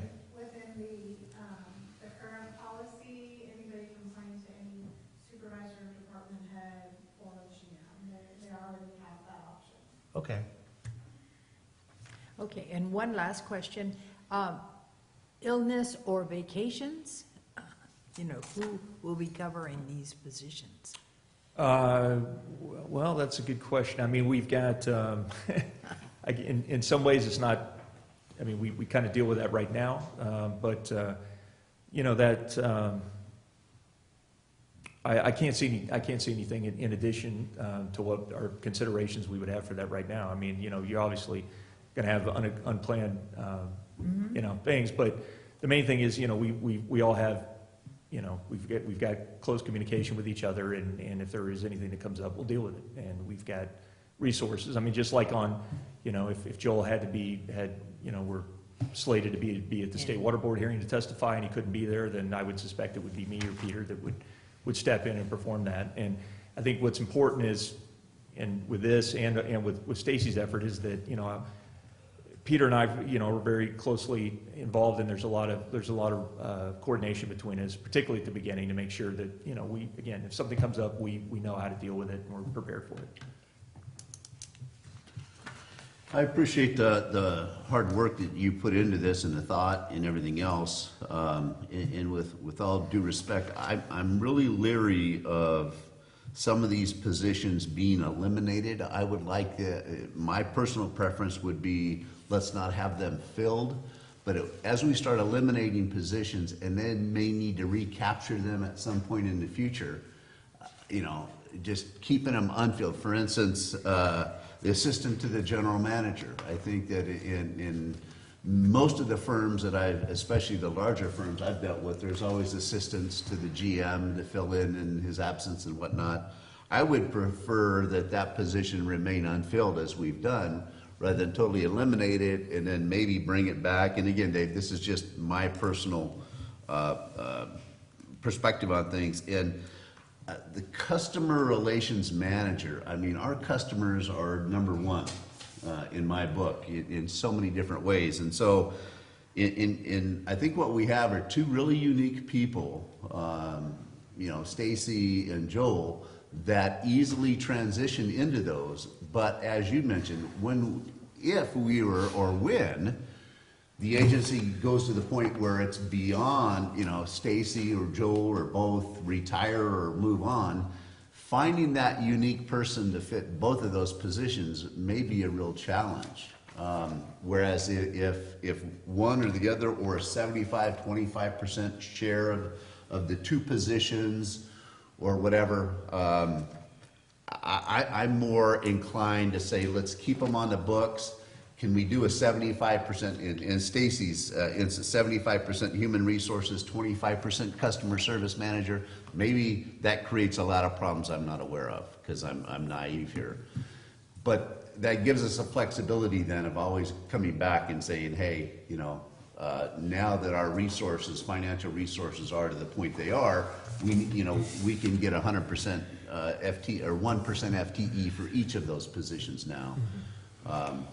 They're important. And I think also in relationship to the cost of these new positions and all, I know that traveling to the state, meetings and all is a lot of fun. It's part of the excitement of the job and responsibility and inner good feelings. But in times of budget crises, which I think we're really facing, I'd like to see more teleconferencing and maybe less travel when appropriate and more communication in that line. A lot of these state meetings that we have, there are the opportunities for folks to participate, in a telecommunication way, all the fancy terms that these computers have now, the microphones and screen, cameras and things like that. But again, we've all got to, kind of tighten, button down the hatches or whatever they call that stuff. So, You bet. Well, that's my my take on this. But again, I really appreciate the effort that you put into this, because the end result is what Stacy and Joel are doing right now is just tremendous, and that's all based on your support and your willingness, to provide those program opportunities or adjustments. Well, thanks for the comments. I think that is much appreciated on the desire to keep options open for the future on important positions. We're not eliminating headcount. No, the reality is it's really just what you're referring to is a change in the salary schedule for the management confidential unit agreement that we have, and that was something we have talked to them about, and this was something that was brought forward by them, that they wanted to see some of these things. Right now, if you look at the personnel allocation that we have, and is the first resolution, is to make that change, to change two positions, not to add, but to change. If you look at that, and this is, again, personnel allocation is something we adopt on an annual basis with our budget, so this will be coming back in a relatively short amount of time with the budget.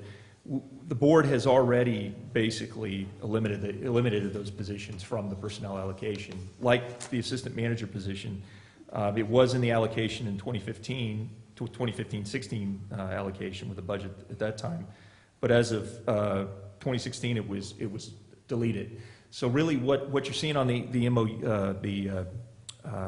management confidential salary schedule is just to try to more accurately reflect what our allocation really is, right? And remove confusion. One of the things, this document is on our website. It's a public document. People see it, and it creates the impression that we have a very large, much larger than we do, management staff. And I think it makes a lot of sense. I really, I'm of the same mind as with the management confidential unit, that to remove that kind of what may be misinterpreted by some as that we're overmanaged, we're overstaffed in management. I think that on balance, that is worth moving forward and eliminating those. The reality is, I mean, we have the historical record to know what the positions are, and the fact that they were on the personnel allocation form. And if we need to come back and at some point in the future, when we have the resources and we determine if that's a need, and we want to make that request to the board, we can point to all those things, and you can see that, this is not something that just is new and just out of the blue. I mean, we've got a basis to do that. So I think everything's in place, and I think this is the appropriate thing to move forward and do. Is there a way that we could, or a term that we could use to kind of temporarily, long-term, put a position to bed, so to speak, but not eliminate? The term eliminate means it's gone. But it takes an Just agenda an item. act of the board to Yeah, take it back. we're not, This has been done every year Larry Diamond left, and his position hasn't been removed since then. And there's no reason to have it anymore. There's no one that's gonna be filling that position in the near future. I mean, I think it's important to give the general manager the ability to, shuffle the deck the way he wants, and, I mean, I think nobody knows, what staffing needs to be done, better than the general manager, and so I'm content with his recommendation. I mean, I think that these positions that you're talking about, so many of our positions come up based on the talent of who we have. I think it's important to give a general manager the flexibility to do that. So, Thanks. I'm content with these recommendations. I'd like to move it forward. Director Strange's comments are well-founded. I don't agree with them, but I don't know if you want to poll the board on whether we should make have Dave change it. I'm not in favor of changing anything. I think that this has been worked out over the last, gosh, I don't know, how long have these functions actually been handled in exactly the way that you're proposing here? 6 months or so?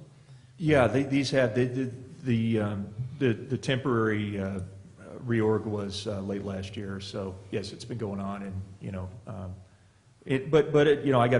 I think that the fact that it gave us the time to really go through with the units and staff and share all of the things that were, it's really in part why the agenda report is so detailed, is to try to really, because a number of different issues have been identified, and I didn't want to leave it to chance or guessing to know what the effect of this would be. So, again, I think this is, I wouldn't recommend this, unless I believe that this was the best path forward for us.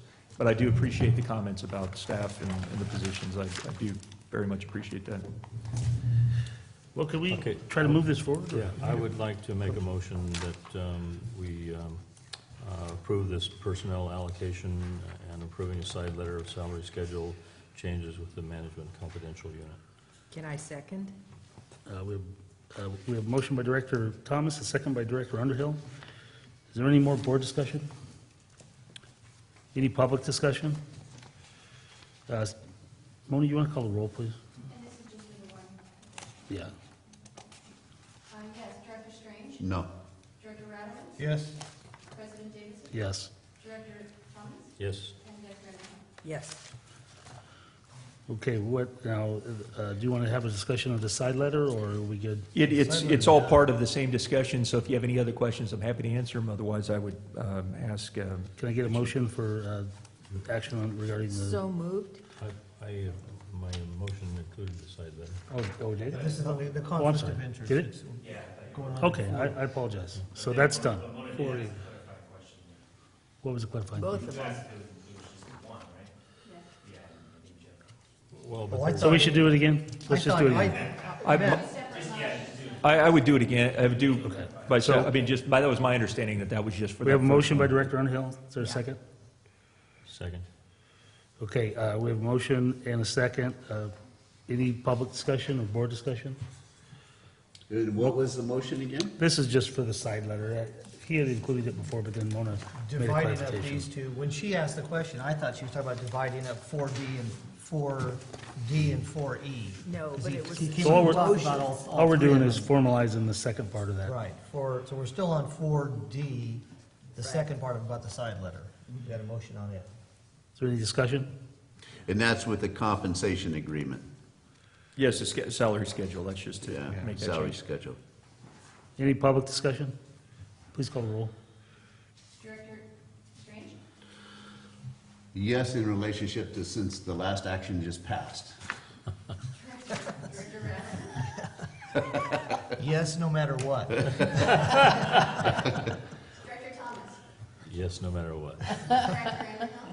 Yes. President Davis? Yes. Okay, item 4E. All right, so thank you. This is the last item, and as part of this, we need to make changes to our conflict of interest code. This is, this governs us to make sure that we have positions that are, but because of their duties and responsibilities, that have the potential to influence financial decisions of the district, to make sure that those positions are recognized in our conflict of interest code, and that we are that the reporting is being made by those employees under the Form 700. So, we typically review our conflict of interest code every 2 years and make changes as needed. But with the change in the positions and the elimination of those other positions, it's recommended that we go ahead and update the code to reflect that. And as you can see on the last page of your agenda report, that shows you the mark out with the add delete. Okay, I know we can continue to discuss this, but we probably don't need to. And we can discuss it even after this motion, but I make a motion that we go ahead and move with adopting this resolution. Second? okay, we have a motion by Director Rademan, a second by Director Underhill. Is there any board discussion? Any public discussion? All those in favor say aye. Aye. Opposed? Motion carries. Okay, number 5, old business, nothing to report. Number 6, general manager's report. Let's see, so I just wanted to note, congratulations to the county for taking action on the decision to move forward and with the filing on the GSA to join us on our efforts in the great. Eastern San Joaquin Basin. Awesome, thank you. Supervisor Mills was essential to that and providing the leadership on that, so I can't thank him enough. Bottom line, this makes our effort, our project, and our planning, and ultimately the administration of our plan much stronger. And I think it puts us in a position to really optimize our chances of getting funding under Prop 1 for projects and to get things moving. So I really appreciate the county's participation. That was always our hope, and just really happy to see it happen. As well, I just wanted to note that related to that, thanks to Peter for his hard work on this, we went ahead and made the filing with the Department of Water Resources, the notice of intent about our GSA formation within this jurisdictional area. It has a 90-day clock to, this filing was last month, we've got 90 days for that to be completed. That's an opportunity for people from the members of the public to comment on it, but I don't see any reason why it won't move forward, and then we will officially be recognized as the GSA. So that's really a great deal. And let's see, I also wanted to just note that we had a terrific visit, I think, with President Teagues from Aqua earlier this week. Thank you, Director Underhill, for asking for that and talking to her and Aqua to make that happen. It was a really nice chance for us to have Amador County, the water agencies there, and Tuolumne County and water agencies here with us, and Director Thomas, for you being there. Really appreciate that, to talk about some of the ways, some of our key issues and ideas on how Aqua could really help us with that. And so with that, I'll just, if there are any questions, I'll conclude. Oh, yes, I was yes, going to talk about it. Yeah, I don't want to steal the other good news from yesterday. The and I'll let confounded Director bridge. Underhill regarding the Yes. bridge at Blagan Road, which of course is very important to us. Okay, thank you. Okay, Dave, thank you. before you sit down, did you, or could you talk about that issue that came up at LAFCO? Is that appropriate to talk about? Yeah, you bet. So this is one, we have a, LAFCO is updating our sphere of influence. We've worked with them, thanks to Robbie, the time he spent with their mapping, person they've hired as a consultant to do the mapping on that and to update the sphere of influence. That's a regular 5-year update that they do. This is just one of the core things that LAFCOs do, and it's kind of just to look at where the plan development is in proximity to the facilities that we have now or that we will have for water and wastewater, and where we could serve customers in the future. And it's just to make sure that we have some thoughtful, organized approach to the annexations into the district. And previously our sphere of influence for everything, all of our services and for the planning side was by default the entire county. There was a desire by LAFCO to make changes to that, so that for water and wastewater service and for irrigation water, that the boundaries actually be more drawn more to reflect the actual areas, again, in proximity to our facilities where we think we would be serving in the future. Those boundaries, of course, can be changed with any plan update, and they don't preclude us if there were need and a desire within our community to join. For example, if another agency approached and said we want to turn over operations to CCWD because we can't continue to provide the service, we would have a process within LAFCO to move forward with that if we chose to do it. At that meeting where that was considered, the planning director for the City of Angels got up and said that he took objection to our the planning SOI, the sphere of influence for the things that we do above and beyond providing the day-to-day service. And so those are the things like our administration and protection and preservation of our water rights, the water resource planning efforts that we have, reflected in urban water management plans and other things. Us providing, protecting water supplies so that in the event we have failing wells and we need to be able to serve the community, all of those kind of things, as well as groundwater and wastewater, protecting the public resources there. And so his comment was that he was interested in trying to detach the city from that sphere of influence, and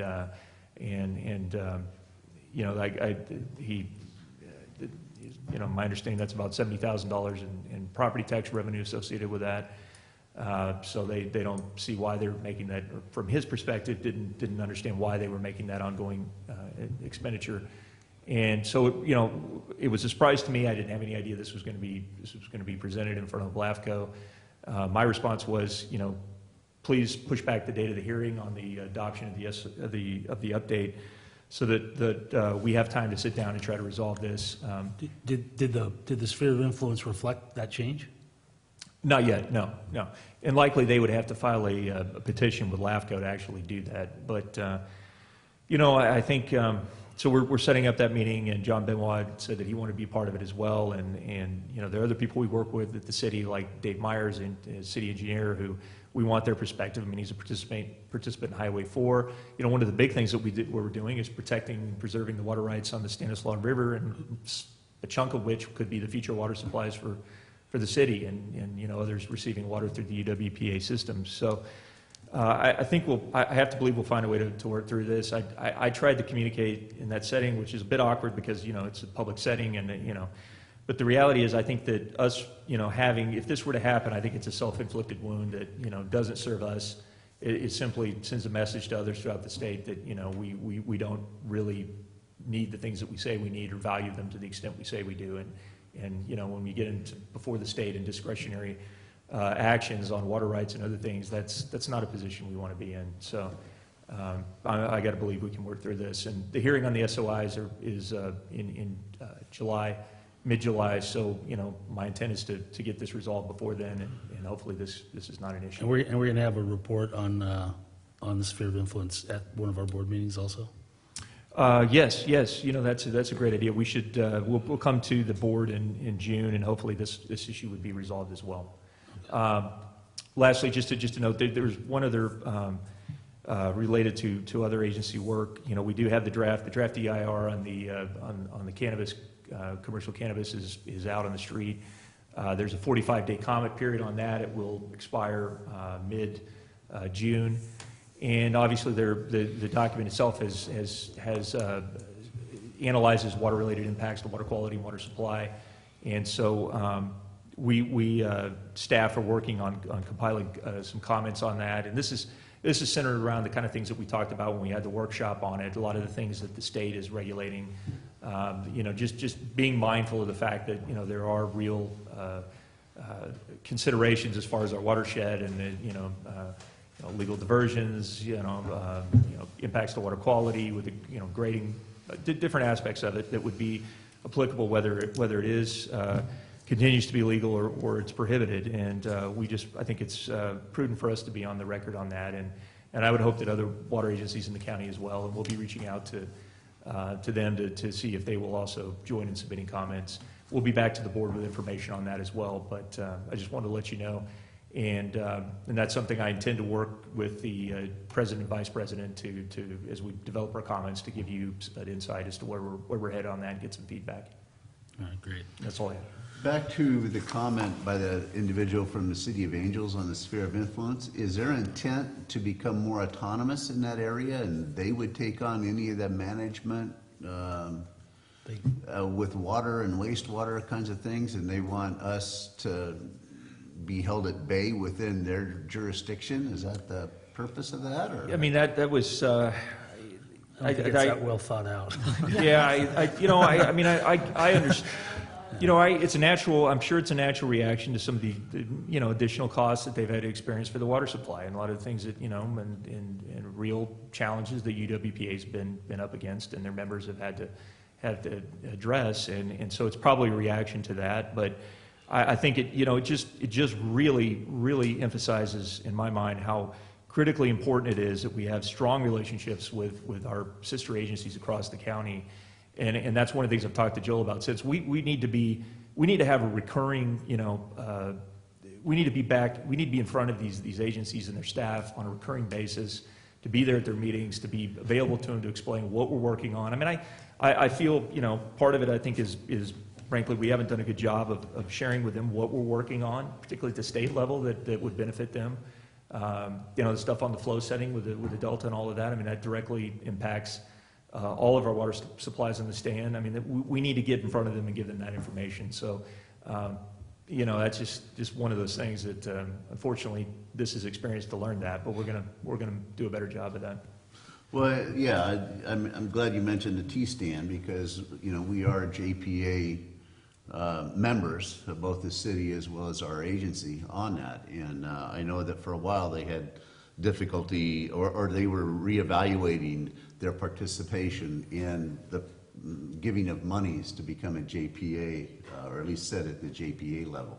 Mm-hmm. They do have someone representing the city, though, that is sitting in on that now. So if there's the opportunity within that sphere of group to be able to have these communications, then I think that I would suggest that we take advantage of that. Yeah, I would suspect that the board is of the same mind, but I think that if we fragment and we are not working together on the big picture things, the really the big ticket items that we all have a huge interest in, we're not going to have any influence with those that are going to make the decisions, and I think we're going to render ourselves irrelevant. We're so small and have such limited resources as it is. But we have an incredibly compelling story with the natural resources that we have to take care of, and we've got to be together on these issues. And I think that that's what struck me after this is that we've got to work harder to make that happen. I want to remind everybody, we don't want to turn this into an agenda item. So, oh yeah. I mean, we want to have an agenda item so we can continue to discuss it, but. I asked him to comment on that for a specific purpose. So. No, well, I know, but now we've had a couple directors comment on it, so we can't go too much further. That's my point. You can go ahead and make your final comment if you want. On my director's report. Perfect. Well, you understand what I'm saying? Yeah. We get into 2 minutes discussion, then we get sideways. Well, I think that the planning director's comments initially were kind of motivated by the city's budget problems that they see on the horizon. I went to the UWPA meeting last night, and I have a high regard for Scott B. Hill and also Amanda Follendorf. And Scott made a comment that unless they address some of their financial problems, that they will be out of business in 2 years financially or something. That was one thing that's stuck in my head. But the most significant thing was Amanda Follendorf's comments about she said essentially that everybody has knowledge about what the perception has been over the years, what CCWD has done to various folks, to them. But now, I see this as an opportunity, and I think that she looks at it as being an opportunity too for CCWD to really make it very clear to them in particular and to others what we do for them. And she just wants to understand that. So it's, I think that you know, initially I was thinking, oh man, this is a bad thing, but I think it can be a good thing that if we do the proper communication with them. So anyway, that's all I wanted to say about that. All right, board reports, information, future agenda items. Director Underhill. Oh, great, you're starting to your left. Okay. 5 minutes per person.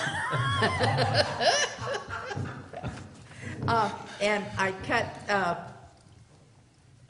the general manager short and Dennis because I wanted to talk about what a wonderful act was, a wonderful decision that was made at the Board of Supervisors yesterday. The culvert at White Pines Park. The idea was to put a temporary bridge over the culvert at White Pines Park so we could have access to the back. Remember, we put a chain across. We got the bridge from TNS Construction. Anyway, they approved a temporary bridge, and I just think that that was just wonderful. If you ever want a lesson in community action, what Ebbets Pass did yesterday at the Board of Supervisors was unreal. It was wonderful.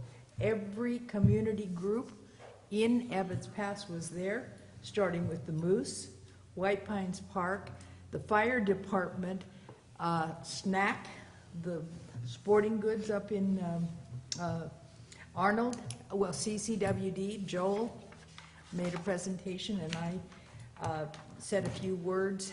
It was a full court press, and my congratulations, or my whatever it is, to the Board of Supervisors is, you know, that they have all the, well, my personal, as I say, thank you. That's an easier way to say it. Thank you for what the Board of Supervisors did yesterday. And it only took us 6 hours. Okay, I want everybody to take a ride up to Highway 4 to Calaveras State Park. Within a distance of less than a mile, they have destroyed Highway 4. What they're doing is straightening it out. They're not even, you know, I remember, I think I said that they were trying to straighten it out, get rid of the curves, but they're widening the highway up there. But widening the highway means getting rid of rock and dirt, and within less than a mile, it is just terrible what Caltrans is doing up there. It's been on their books for 20 years, 5 years, and it is only a shop job. They, you know, that kind of sounds kind of little, but no. Take a look. I wish we could, you know, probably I should have taken pictures, or, yeah, so I could show you fellas, or all of you, about the damage that's going on up there. And then, The state parks is also responsible for that. Anyway, go ahead. Any water related We can't issues? just say only Caltrans. oh, okay, The the state parks, well, of course, they're both state agencies, so. Okay, well, it has to do something with the salt, whatever, sampling or what have you. I don't know how many of you have walked by from that front door back here to the dais. Have you noticed the pictures on the wall? Oh, of course, yeah. Beautiful. Where? Oh. What happens when I show up late trying to save turtles? Well, those are beautiful pictures that we can credit Joel with. Oh, nice, Right, Joel's work. nice. Okay. When did he have time to do that? Yeah. Anything else? No, that's it. Director Thomas, you want to add your comments that you were? No, I said my part. Turtle Savers, you're up.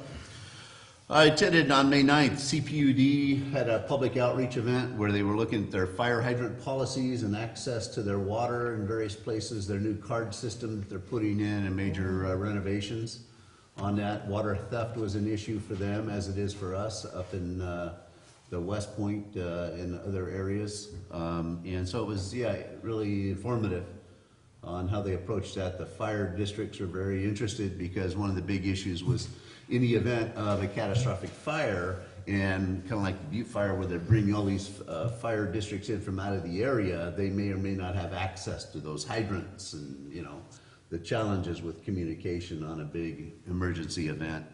But that was good. And then last Sunday up in West Point, they had kind of a community gathering to look at some disc visioning and on.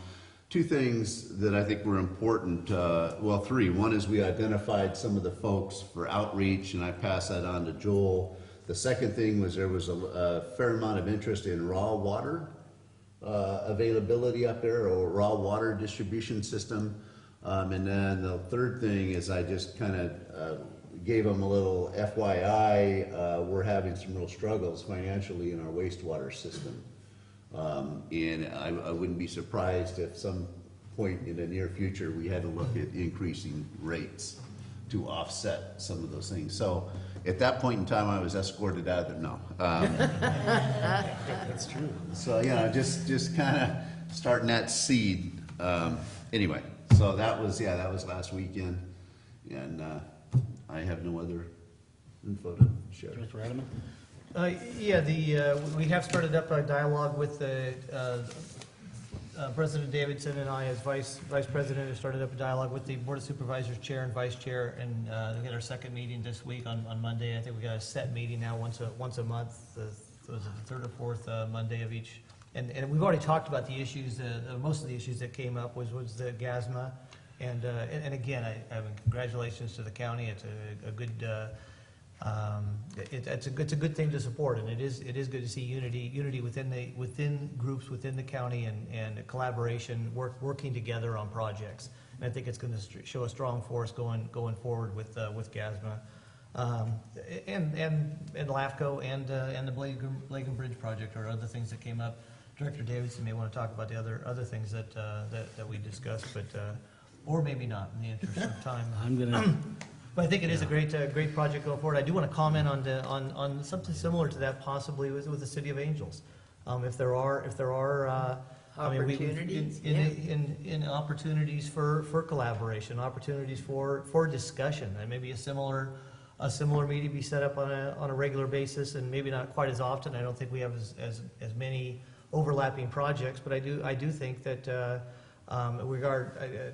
General Manager Egerton has indicated he will be reaching out to Angels and see where they're at, have those discussions, and if this is something that can be, or is their desire to have going forward, to create bridges, if you will, and collaborative projects, and at least an understanding of what each side is doing, and possibly we talked in a previous meeting with the county, we've talked about lobbying efforts at a federal level and at a state level, and I think it would also benefit them at least to be at the table. You know, if they're not at the table, maybe they think they're on the menu, and that may be the problem here. Okay, I have nothing to comment on. So do I have to read each closed session? You can just say you can just identify by letter and number, just like you can say 9A, 9B, Okay. 9C. Well, next board meeting is going to be June 8th, 9 a.m. Well, that's a financial analysis workshop. And then Tuesday, June 20th, budget workshop. And then Wednesday, June 28th, regular board meeting, budget adoption. Closed session, we're going to discuss item 9A, 9B, 9C, and 9D. Is there any public comment on the closed session items? Okay, we will adjourn into closed session. Good job. We can keep it short. Yeah, God, yeah. There's turtles out there. I know I gotta get out there, make sure the project doesn't stop. Well then, who puts this together? Hey, so this is what I have, Jeff, for you? Sí, al menos un